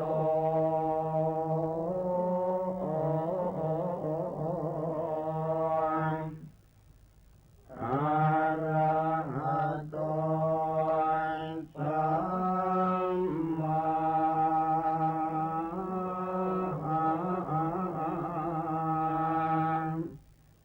สัมพุทธัส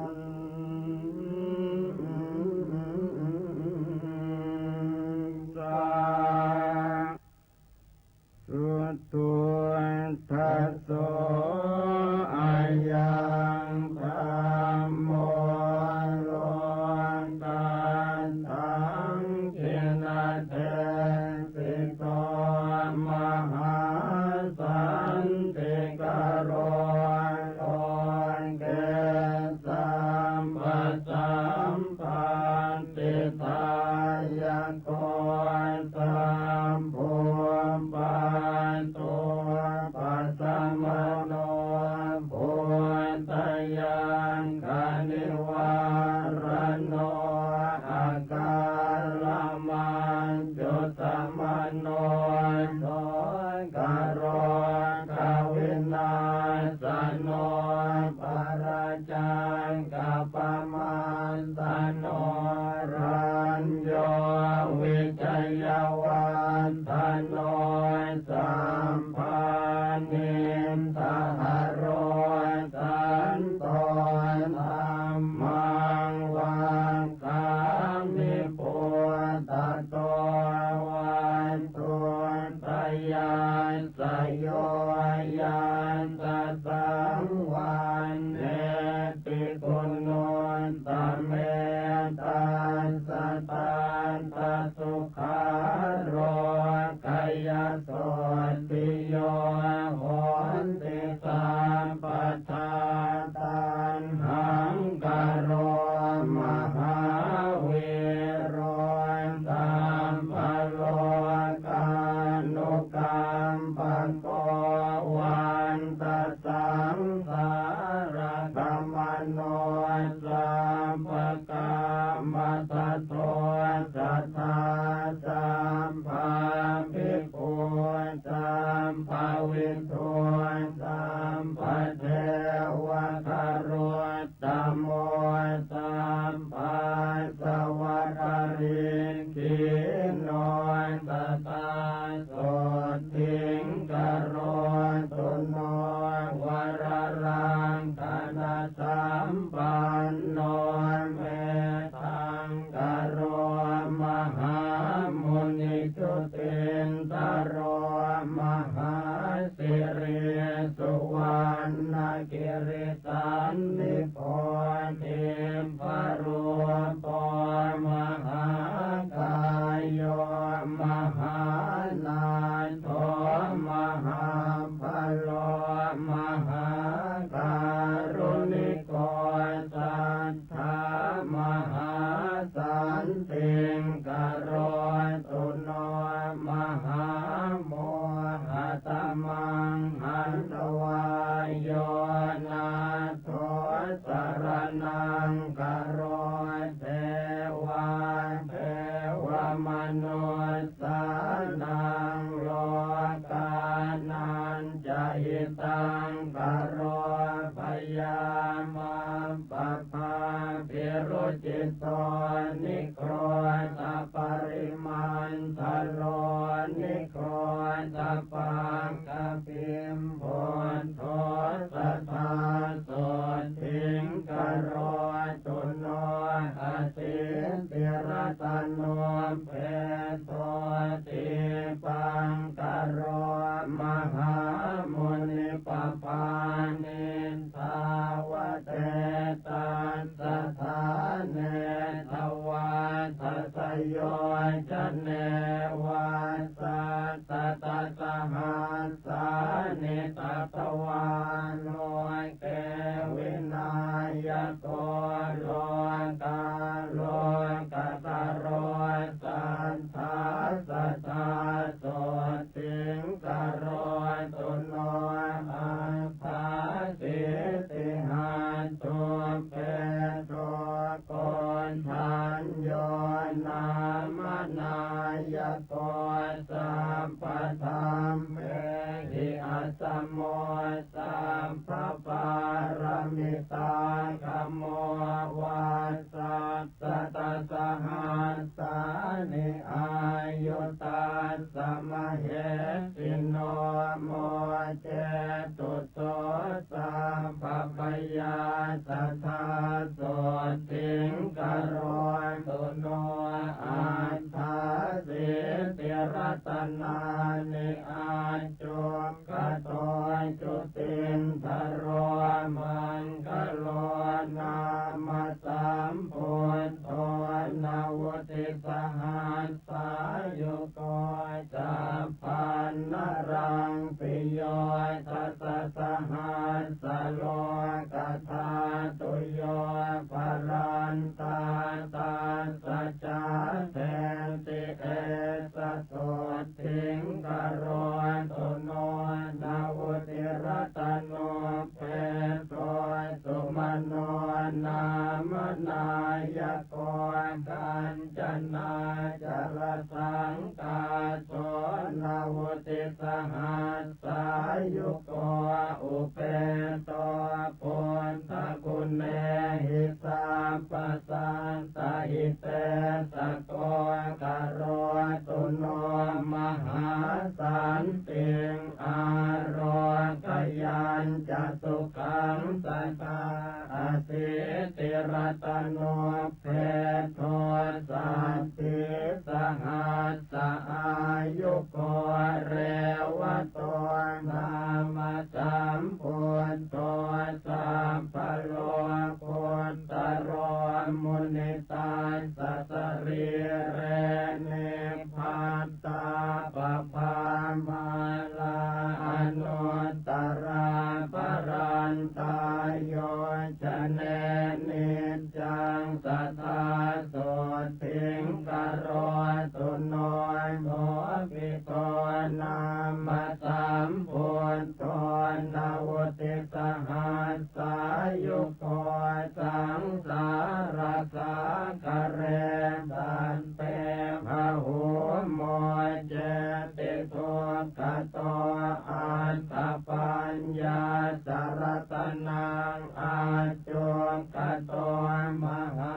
มุนิโอภาเสติติสาสัมภาสัทธาโสติงกโรตุโนอโนมัทานสิสามพุทโธเตชันสิ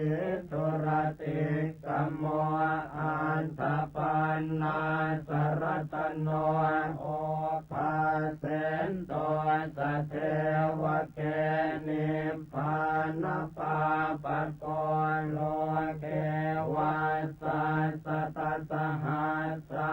ยุกโรตุโนมหาสันติงสุขิตาจะมยังสัทธาปทุโมนามาสัมพุทโธโลกเจโธนราสะโพอันตปัญญาสารตโนอาทิตโยววิโรจติวาสัสตสหัสสานิอายุตัสสะมเหสิโนโสปิพุทโธ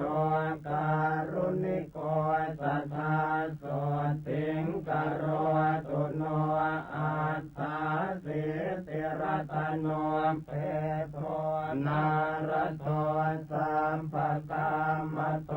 นิรันตรังติวาราติงโยชนังภรเตปภานาวติวาสัทหาสานิทัตวาโลเกวินายโกโมเจติตุกโตสัตเตโสปิสุติงกโรตุโนอัตตปันนาสรตโนปตุโมตโรมหามุนิตาสัพพกติการังสิภรันติทวาสัสโยชเนวาสัสตสหัสสานิทัตวาโลเกมตันตโทโมเจติพันธนาสัตเตโสปิปาเลตุโนสัทธาอัตถาสิติรัตนานิอาจุขโตมหามุนิสุเมโทนามาสัมพุทโธนาวุติสหัสสายุโกตัสสะปะกติการังสิปรันติโยชนังสัทธาปาเลตุโนสัทธาพุทโธปเยหิวิวิเทหิจปัญญาสารตโนเพโทสุชาโตนามนายโกเหมวันโนมหาเวโรมหาธรรมวิโนตโนนาวติวาสสหัสสานิอายุตัสสะมเหสิโนโสปิพุทโธการุณิโกสัทธาโสติงกโรตุโนอาสิติรตโนเพโทปิยทัสสิมหามุนินาวุติวาสัสหัสสานิทัตวาโลกาคณายโกโสติสัพพะคุณโนเปโตสัมปโลกสุขัมปโตสัมปโตสังวินาเสนโตสัมพังโสติงกโรตุโนอสิติรตโนเป โทอันตตาสินราสะโพวาสาสตสหัสสานิโลเกอัฏฐาสินายโกตัสสะปะกติการังปิภรันติโยชนังสัทธานิรันตรังทิวาราติงนาโทโสติงกโรตุโนธรรมทัสสิจะสัมพุทโธอสิติหัตถโมคขโตอติโรจติเตเจนะสะเทวะสุรมานุเสวะสัสตสหัสสานิทัตวาโลเกมหายโสสัพพสันเตปโมเจติพยาราคตุโนสัทธาสิทธัตโถนามาสัมพุทโธสัตติรัตนโมคขโตติภเวโสติชนะโกสัตตาสหัสสะอายุโกสังสารสาคาราโลเกสันตาเรตวาสเทวเกนิพพาเปติจโยสันตาสัทธาโสติงกโรตุโนสัตติรัตนโมเปโตติโสโรกักนายโกอนุปโมอัสสติโสอตุโลอุตตโมจิโนวาสัสตสหัสสานิอายุตัสสะมะเหติโนอาร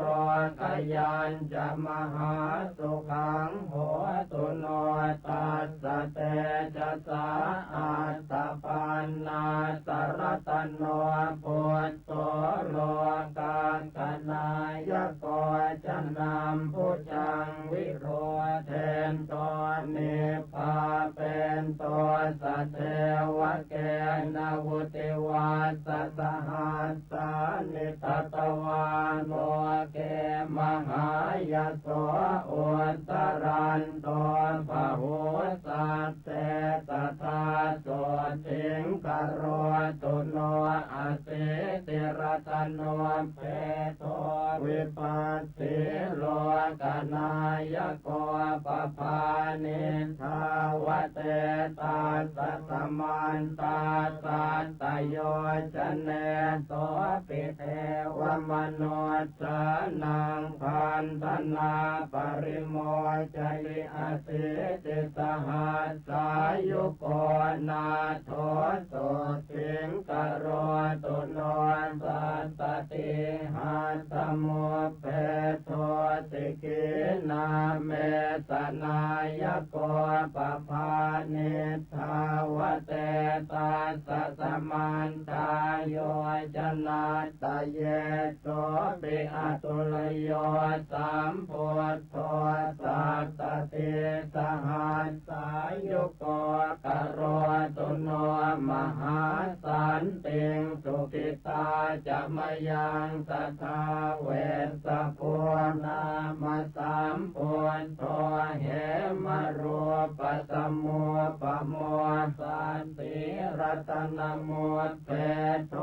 สันติจะสหัสสายุโกพระมเทวมโนเสหินาคาสุรติเชหิวาปุจิโตปิสัทธานาโทสัทธาโสติงกโรตุโนตาลิสรตโนเพโทกกุสันโต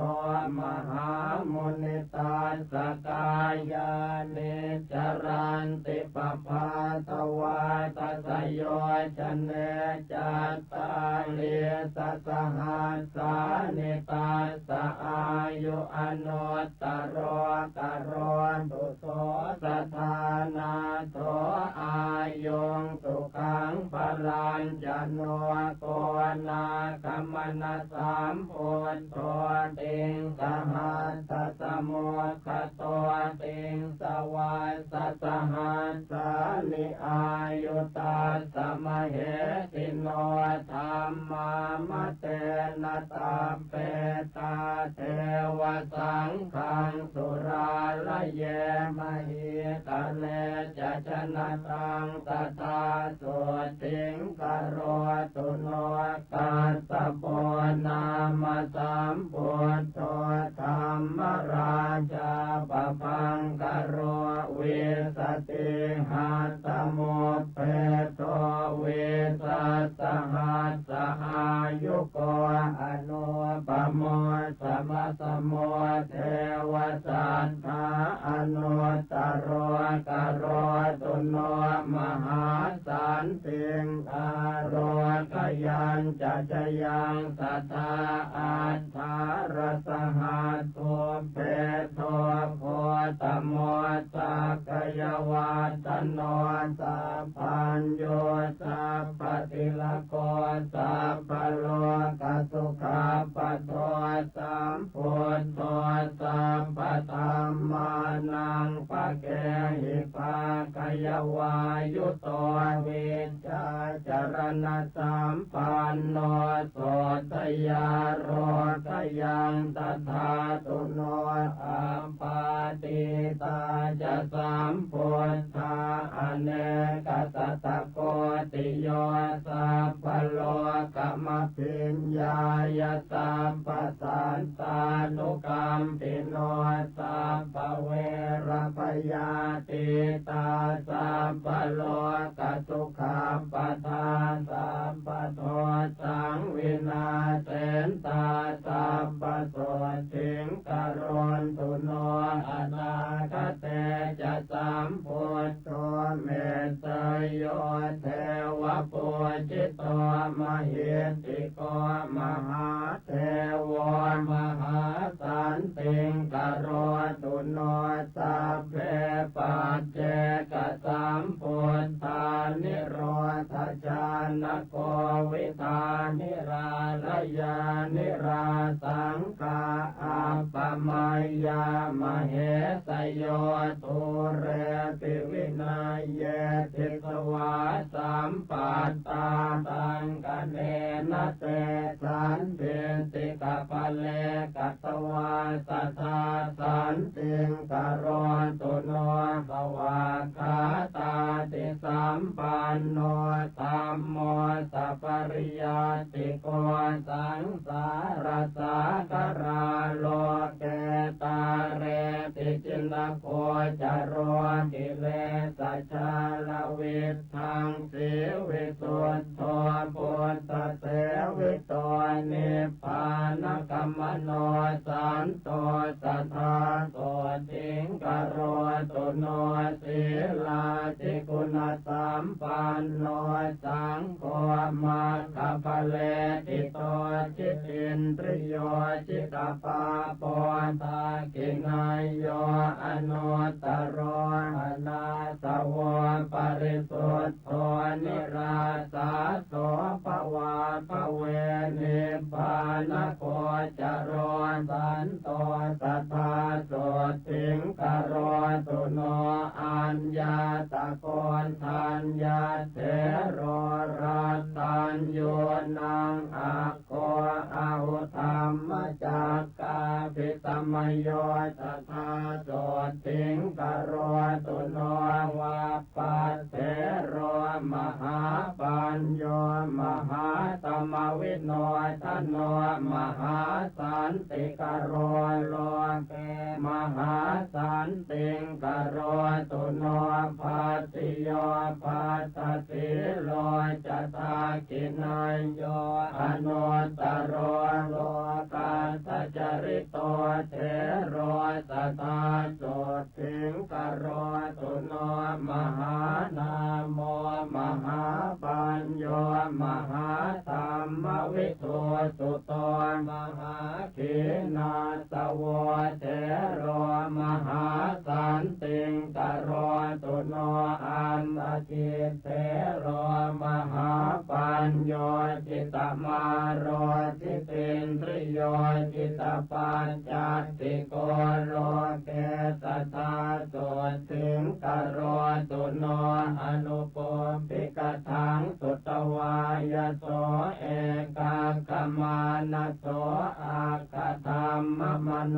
ปัตโตโสทาโรพยังตถาตุโนจัตวาติกาจะปัญญาสเถรังกิสหายกาปัสสวานะปรมังสันติงสัทธาโสถิงกโรตุโนเยติงสัพพัสสวาคิยาโรเป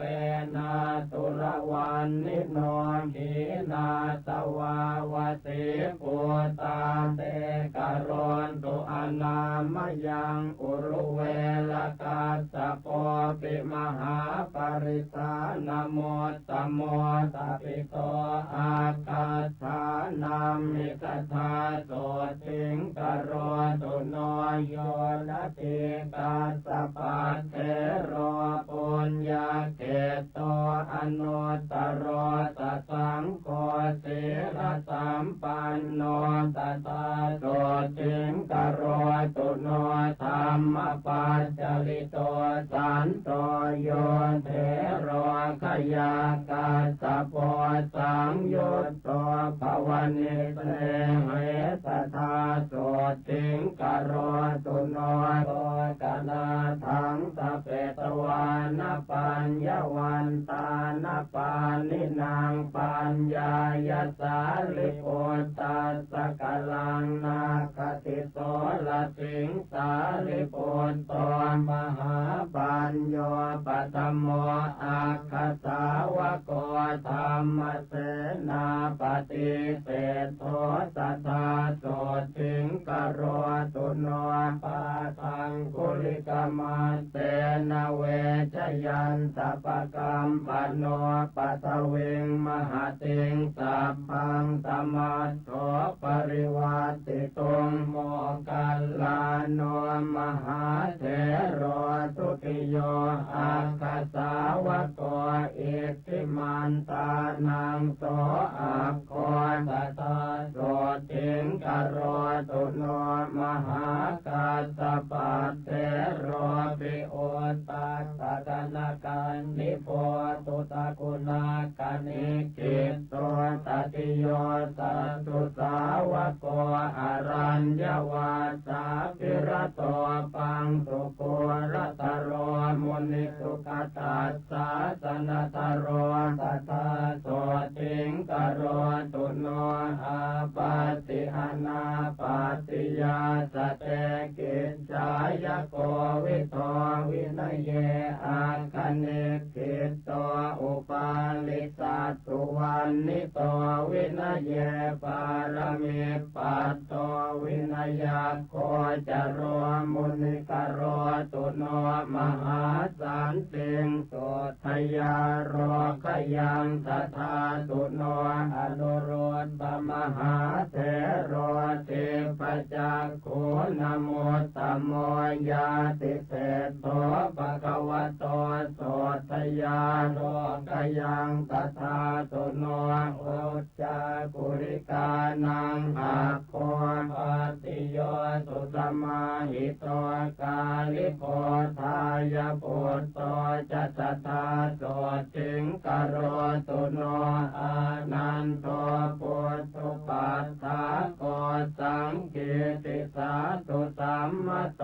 ปะหุสุโตธัมมตโรสัทธาโสถิงกโร โรตุโนกิมิโลสิริสัมปันโนมหาสุขสมาปิโตมหาขีนาสโวจาโตมหาสันติงกโรตุโนกรุวาสังวติตวานาปสันโนพุทธศาสเนภคุจารหัตังปัสโตตถาโสทิงกโรตุโนกุลัมปัสสะทัชนะโกกาลุทาเยมหิติโกเอตตาคาติโตเทโรสัทธาโสทิงกโรตุโนเตโต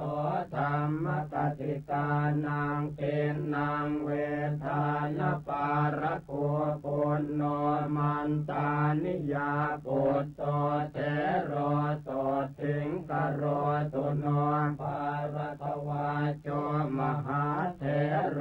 สิหนาทานโมตโมทัปิโตอาคาธานามิสัทธาโสทิงกโรตุโนสังเกตปาสิตมัจฉังเวทาเรนวิชานโกกัจจาโนภวนิสเนโหเทโรโสทิงกโรตุโนละกุณตปัตติโยเทโรมันจุสรานโมตโมทัปิโตอาคาธานัมหิตถาโสทิงกโรตุโนอรณวิหารินังอาโคทักินายโยอนุตตรโรสุโพ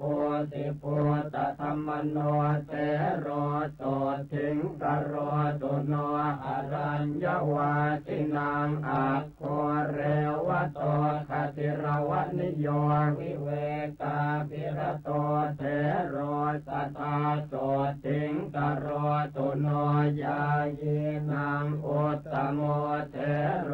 กังขาเรวตนามโกสมาธิญาณกุสโลสัทธาโสทิงกโรตุโนโสโน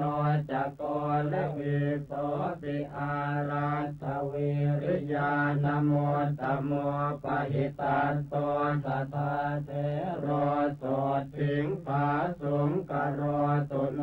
กัลยาณวากรณานังโสโนกุติกันโนปิจอัคโคติวันมิโตเทโรโสทิงปาสุงกโรตุโนลาภินโมตโมเทโรสิวลิอิติวิสุตนโตระโตปัจจยาติมิสัทธาโสทิงกโรตุโนสัทธาทิโมตานังอาโควังกะลิอิตินามโกปาโมจปะหุโรเทโรสัทธาโสทิงกโรตุโนราหุโรพุทธพุทโตปิเกขากามานโมตโมทายาโทสัพพธรรมเมสุมหาสันติงกโรตุโนสัทธายาปาปจิตวานรัตถปาโลปรังกมิเอตตังเขติโตเยวสัทธาโสทิงกโรตุโนคุณทธาโนมหาเถโรสลากังปัตมังคโตตติโตเยวทานามิทธาโสทิงกโรตุโนปฏิภาณวันตานัมปิอาโคติตุตวันนิโตวังกีโสอรหาเศธโธสัทธาโสทิงกโรตุโนสมันตปาสาธิกานังอาคาธานัมหิตาปิโตอุปเสโนวังคันตปุตโตสัทธาโสทิงกโรตุโนทัพโพมันลปุตโตเทโรเสนาสนปัญญาปโกทัปิโตอาคาธานัมมิสัทธาโสทิงกโรตุโนปิลินโต วัจจะสมโนเทวตานังปิโยอาหุทปิโตอาคาธานามิโสทยาโลกยังตถาตุโนภาหิโยตารุกิริโยขิปปาปิญญาณโมตตโมตโรตุโนมหาสันติงอาโรคยันจะจยังสัทธากุมารกัสสะปัตเถโรจิตตกถินโมตตโมมิจาวิตากุปัจเจโตสัทธาโส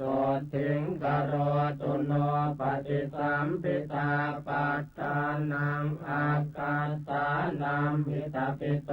โกติโตอะระหะเสโตสัทธาโสถิงกโรตุโน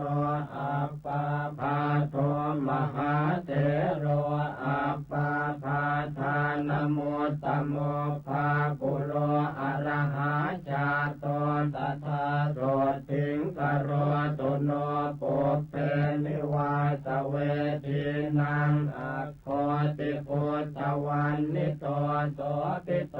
นามโสเถโรสัทธาโสถิงกโรตุโนมหากัปปินาเถโรปิภิกขุโอวาทโกอาหุกุสโลโอวาททานเนสัทธาโสถิงกโรตุโนภิกขุโนวาทตานาโคนันทโกอิติวิสุโต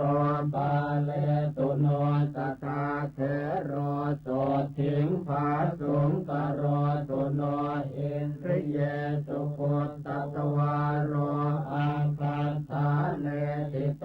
อาหุนันทันเถโรวติปัตโตสัทธาโสถิงกโรตุโนเตโชธาตุกุสลานังอาคาธานามิทาปิโตสาคโตนามโสเถโรโสถิงภาสุงกโรตุโนสัญญาวิวัตกุสโลปทานโนภาวนารโตปุตตติโสมหาปันโสมหาสันติงกโรตุโน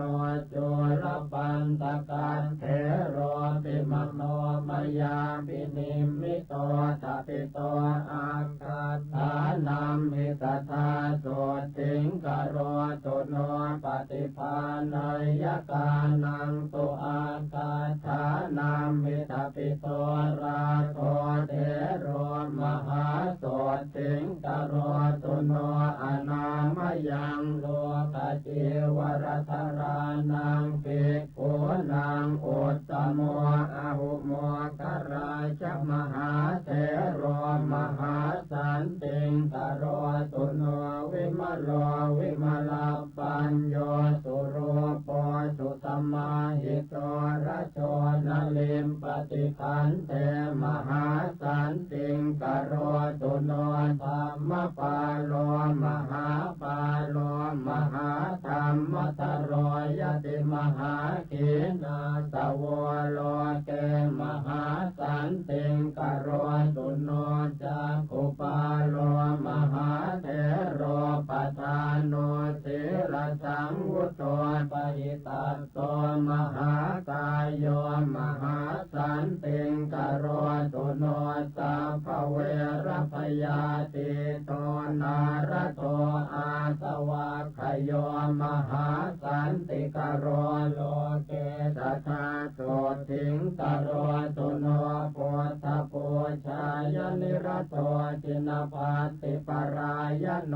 สัทธัมมสวโนเถโลสัทธาโสถิงกโรตุโนปัจจิมภวสัมปัสโตโคตโมภาวนารโตราคาขยา มโนปัตโตสัทธาโสถิงกโรตุโนเสนาสเนสุสัพพายังลัทธาจานังสมาราภิโคติโกโพธชายันโตสัทธาโสถิงกโรตุโนโพเทปัสสันนมานโส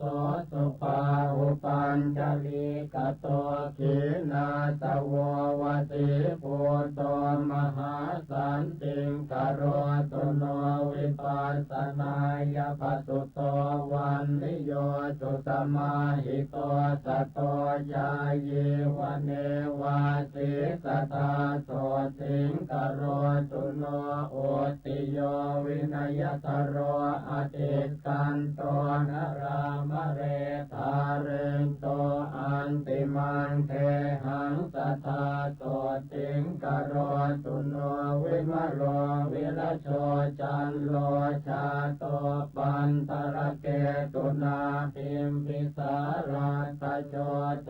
โรสัทธาโสติงกโรตุโนรัมมารัญเยวติตวานภาเวนโตกุสลังปะหุงโยคาเขมมโนปัตโตสัพพิโยสันติงกโรตุโนปุเพนิวาสังจานันโตเทปจักขุวิโสทโนนาคิโตระระหังปัตโตโสทยาโรพยังตถาตุโนปาติโมกัมมโนปัตโตวิจโยรัญญโคจโรลาภาลาภิตถาสังสีตถาโสติงกโรตุโนตันหาชตังวิชเตตวาวัตเตตวานวิปัสสนังสังกราติโตมหาเถโรมหาสันติงกโรตุโนอรัญญวาสาภิรโตภวเนติสมุหโตธัมมานังปารมิปัสโตอุตตโรปาตุโนพยาปุเปปุญญานิกัตวานะปุปโยคังกมาราภิอุตตโพระหตังปัตโตสัทธาโสติงกโรตุโนสัมมาปันติสัมมาปันโนจรพินโยมหิตติโกสิวโก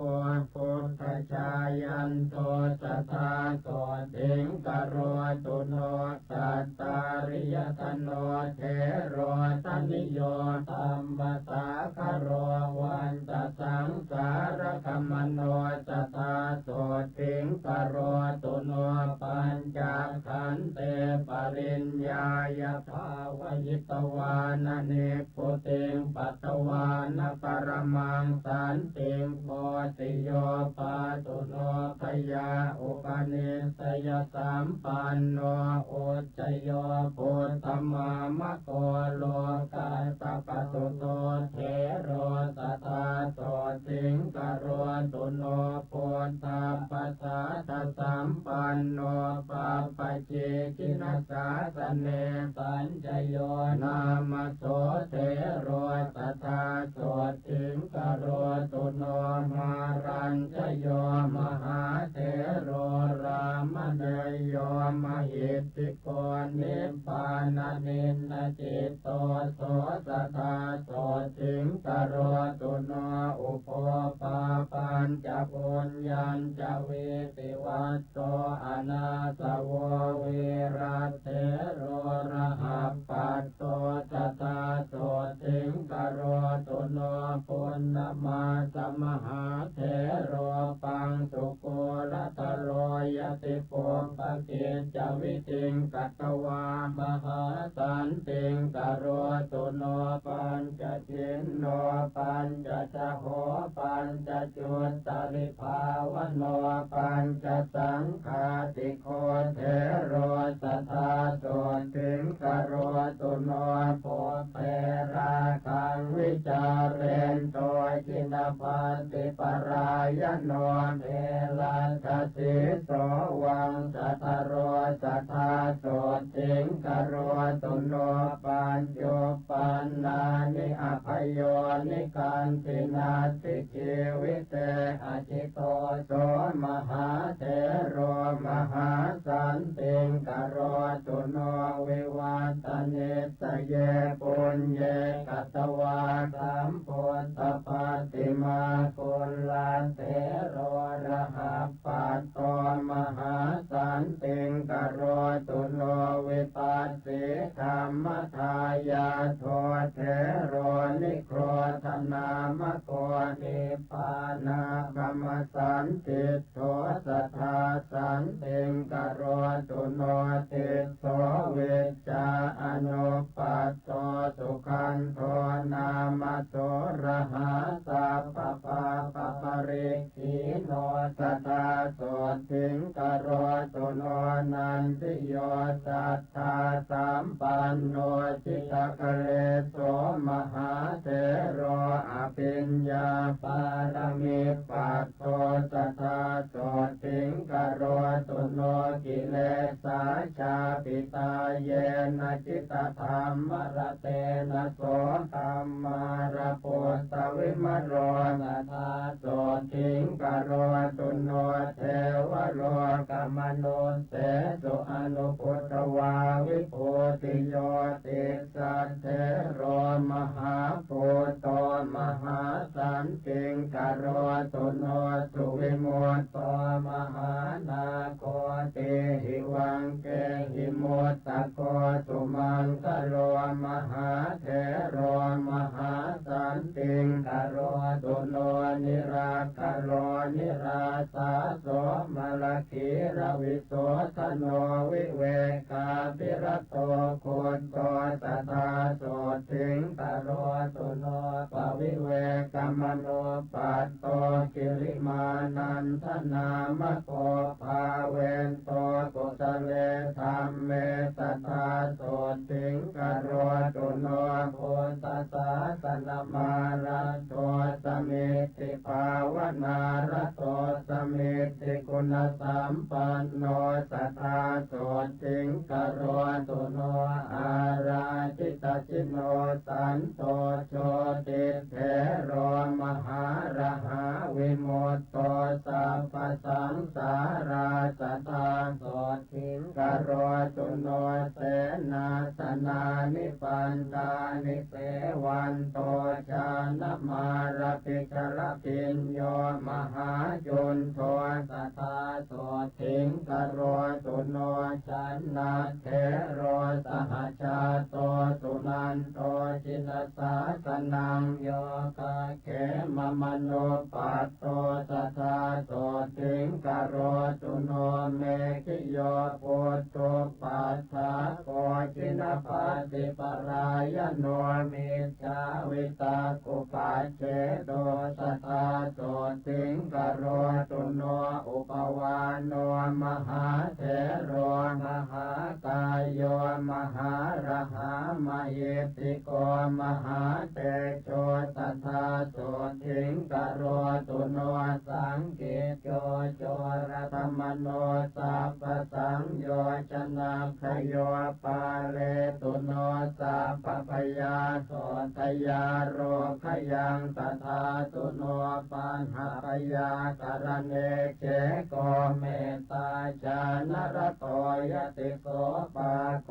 ปายสัมปันโนสัทธาโสติงกโรตุโนเขตสัมปัตติสัมปัตโตวัฏฐมาโนวโสตินาสุมโนอรหาจาโตสัทธาโสติงกโรตุโนปิโยเทวมนุสสานังสานุเตโรปะโหตุโตเมตตาญาญิตโมคาติสัทธาโสติงกโรตุโนโยจะปุเพกตังปาปังกุสเลนะปิติยติอังคุลิมาโลโสเทโรสัทธาโสติงกโรตุ โนวิปัสสนาทุราเยปิเถราสมัทยานิกาขีนาสวามหาเตชะมหาสมวิโนทนาชานิกาชานิกาเยปิธรรมาภิสมยาทโยสัพเพโสถิงสัทธาเทนตุชยมาโรคยมายุโนราสัญโยนังภิกขุนีนังโคตมิจินมาตุชาทปิตาอาคาธานามิตถาโสถิงกโรตุโนมหาปัญญานมัคคาถาเขมาเทริติปาตตาสาวิกาปุตตเศรษฐาสัตถาโสถิงกโรตุโนเทริอุปรวันนาจะอิทธิมันเตนะโมตัมมาสาวิกาปุตตเศรษฐาสัตถาโสถิงกโรตุโนวินัยทรีนังอัคคาปตาจาราติเวสุตาทปิตาอาคาธานามิตถาโสถิงกโรตุโนธรรมกติกปวราธรรมทินนาตินามิกาทปิตาอาคาธานามิตถาโสถิงกโรตุโนชายิกานังภิกขุนีนังนันทาเถริตินาเมตาอาคาธาเนติตาอาหุจตาโสถิงกโรตุโนอาราทเวริยานังอาคาโสนาเถริตินามิกาทปิตาตาสถานามิตถาโสถิงกโรตุโนเทปจักขุกานังอาคาภคุลาอิติวิสุตาวิสุตตนยนาสาปิตถาโสถิงกโรตุโนกุณฑลเกสีภิกขุนีจิปปาปิญญาณมุตตมาตปิตาเยวทานามิตถาโสถิงกโรตุโนเทริภัสสกาปิลานิปุปปจาติมนุสสริตาสังเยวภิกขุนีนังอาคาโสถิงกโรตุโนเทริตุปัสสกัจจานามหาปิญญาณมุตตมาจิเนนะสุขทุกขังสาสตาโสถิงกโรตุโนโลกจิวรธารีนังอาคากิสาปิโคตเมตปิตาอาคาธานามิตถาโสถิงกโรตุโนสิงคาลมาตาภิกขุนีสัตตาติมุตตานมุตตมากโรตุโนมหาสันติงอาโรกยัญจตุขังสัตตาอัญญาภิกขุนิโยสัพพานานาคุณกราภะอุปาเลนตุโนสัพพปยาโสกโรคาติสัมภวาโสตาปันนาทโยเสขะสัทธาปัญญาศีลาธิกาภาคโสกะเลสทหนาสทาโสถิงกโรตุโนสุมาโนสุมาณจโรอรวาเรระปัสสะโกจัมเปยโยมุจลินโทจะกัมปโลปุจกิจโรกาลนาโกมหากาโลสังฆปาโลมโหทโรมณิกันโทมณิอาคินันทนาโกปนันทโกวรุโนตตรัสโทจะกุงกุวิโลปลาละโกจิตนาโกมหาวีโรจัพยาปุตโตจะวาสุขีการหาโคตโมปุจกินโตอังคิโตมติโกตถาจุโลตโรหะอิจัตโตนาคาเอราปทาทโยอาติวิสาโอรวิสาเยสัพเพนยนาวุธาจรัสถาวาสลัสถาวาปัปปะเตยานาทิจารากรณตุโนมหาโสถิงอายุมาโรกิยังสัทธานิจามตัน นิกาเปตาอุสุสัตติจโรมกามังสปินทาทโยเปตาเปตาเวมานิกาทโยปาเลนตุโนสัพพยาสัทธาเตสุขิโนสัทธาเยปหาราตสัมภรภรยาสุรคนาจะเยเวปจิตตาสุรคนาจันทาสุรคนาทโยสัพเพเตติมหาเตชะภูตยานกนิวารณากโรนตุโนมหาโสถิงอารคยันจะจยังสัทธาเยยันขาสัตตสหัสสาคุมมาคาปิลวัตถุกาอิติมันโตจุติมันโตวันนวันโตยัสสะสิโนสัพเพติสรณายักขามเหสักขาจุตินทรากโรนตุโนมหาโสถิงอารคยันจะจยังสัทธาจะสหัสสาเหมวตายักขานานาตวันนิโนโพตปูชายนิรัตตาสัทธาโสถิงกโรนตุโนสาตาธิราติสหัสสายักขานิราติวันนิโนนานาปปายสัมปันนาสัทธาโสถิงกโรนตุโนเวสามิตาปัญจสตายักขานานาตวันนิโนอิติมันโตชุติมันโตวันนวันโตยัสสะสิโนโมทมานาอภิสามุงสัทธาโสถิงกโรนตุโนคุมพีโรราชกหิโกเวปุลลาสนิเวสนังปิโยนังสัตตหัสสังยักขานังปยิโรวาสติโสยาเขหิปริวาโรสัทธาโสถิงกโรตุโนปุริมันจติสังราชาทัตรัตโถปัสสาสติคันทัพพานังอธิปติมหาราชายสัสสิโสโพธาปิตาสปหาวอินทนามามหาปลาโส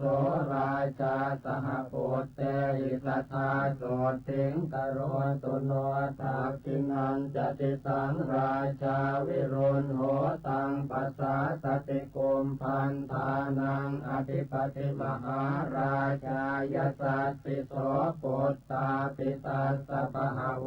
อินทนามามหาปลาวิรุณโหสหโพเตหิสัทธาโสถิงกโรตุโนปัจฉิมันจติสังราชาวิโรปักโขปัสสาสตินาคานันจะอธิปติมหาราชายสัสสิโสโพธาปิตาสปหาวอินทนามามหาปลาวิโรปักโขสปุตเตหิสัทธาโสถิงกโรตุโนอุตรัญจติสังราชากุเวโรตังปัสสาสติยักขานันจะอธิปติมหาราชายสัสสิโสโพธาปิตาสปหาวอินทนามามหาปลากุเวโรสหโพเตหิสัทธาโสถิงกโรตุโนปุริมังติสังทัตรัตโถทักขิเนนวิรุณหโกปัจฉิเมนวิโรปักโขกุเวโรอุตรังติสังจัตตารโรเต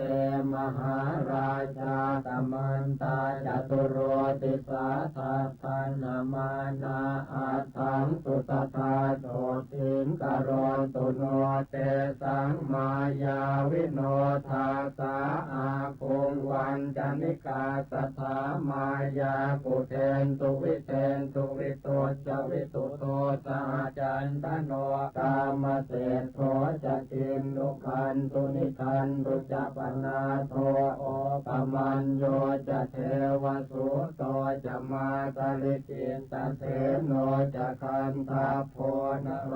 ราชาจะเนตโพวโรปัญจสิโขเจวติมปรุสุริยวัจจสาเอเตจันเยจราชาโนคันทัพพาจะมหาปลาโมตมานาสัทธาโสถิงโนกโรนตุอนามย ยังมหันตานาคสานาคาเวสาลาสหตาชกากัมพลาสตลาจาปิเมรุปาตติตาปลายามุนาทัตราธาจะสัพเพนาคายสัสสิโนเอราวโนมหานาโคโนกโรนตุอนามยังมหิตติกาสุปันนาเยนาคราเจมหาภเลกเหตวาจินเกเต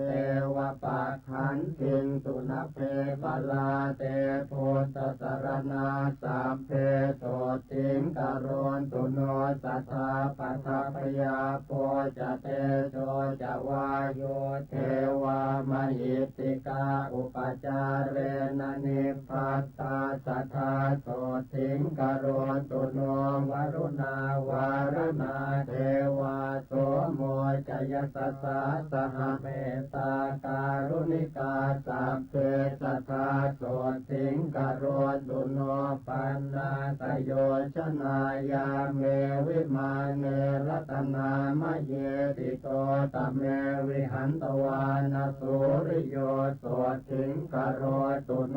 จันโทสีตกโรโลเกปปายุจริโตทโยมหันตการวิทังสีสัทธาโสติงกโรตุโนเวนตุจัสหัสสีเทวาอัตมาจตุเวยมาจันทาสุปนิสาเทวาเทวาสุริยนิสิตาพุทธสมามกาสัพเพสัทธาโสติงกโรนตุโน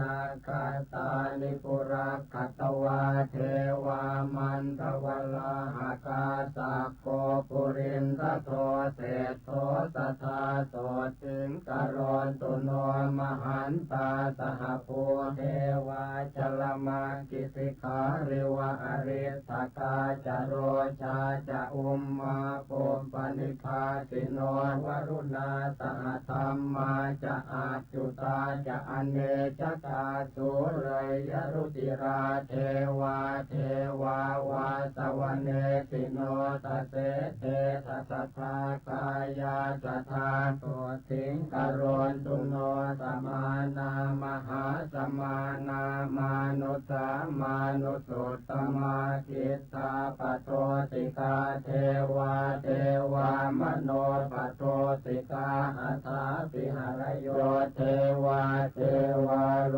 หิตวาจิโนปารคามหาปารคาสัพเพ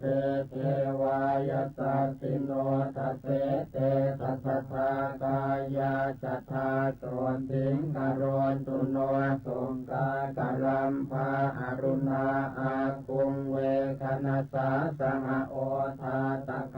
หาปาโมกขาอาคุงเทวาวิจักขณาสัทธามันตาหารคจามิสกาจยสัสสิโนธนยังอาคปัจจุนโนโยติสาสววิวัสสติกเสเตสัสทากายาสัพเพนานาตวันนิโนอิติมันโตจุติมันโตวันละวันโตยตัสสิโนโมทมานาจินทานาตถาโสติงกโรตุโนโลกตาตุสหัสเสสุตตัสเววัสมันตโตเทวาทโยปานคณาสัทธาโสติงกโรตุโนเข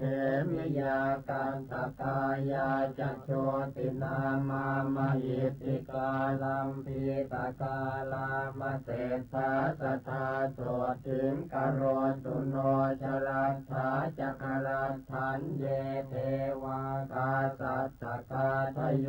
ยากคันตาปกุมพันธาปิสาจาเยมโหรคาเมตจิตตาจะสัพเพเตโสติงปาสุงกโรนตุโนตาวติงสาจะเยเทวายามาเท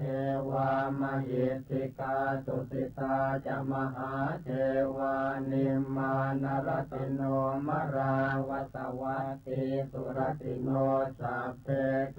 วาสวาสวาพุทธปูชายนิรตาสทาโสทิงกโรตุโนพระมาโนปาริสัชชาจะเยจะพระมปุโรหิตามหาพระมาจะสัพเพเทปัตมัชฌานะสันติโนเมตตาวิหาริโนสันตาสัมพุทธัสสะปรายนากโรนตุโนมหาโสทิงเตขาเตกปุตุชนาปริตาภาปมานาภาพระมาจาภาสราตถาพุทธปูชายนิรตาตุติยาชาณสันติโนเมตตากรุณิกาสัมเพ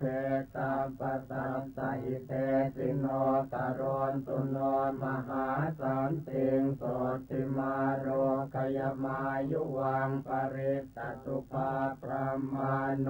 อัปปมาณสุภาจะเยสุปกินหาจะพระมาโนตติยาชาณสันติโนปปายปรณาโลเกพุทธชานรตาสัทธาอหิงสาสัพพสัตเตสุสัทธาสันติงกโรนตุโนเวหะพลาปิพระมาโนจตุทัชชานสันติโนเตกปุตุชนาเตขากทาสันติงกโรนตุโนสัมปัตติยานาหายันติพระมาโนจินสาวกาอวิหานามกาสัพเพสัทธาสันติงกโรนตุโนอัตตปานามพระมาโนจตุทัชชานสันติโนพระมวิหาริกาสัพเพโสทิงภาสุงกโรนตุโนสุทัสสานามพระมาโนพิรูปาชานโพธิโนอปุนากัมปนากาเม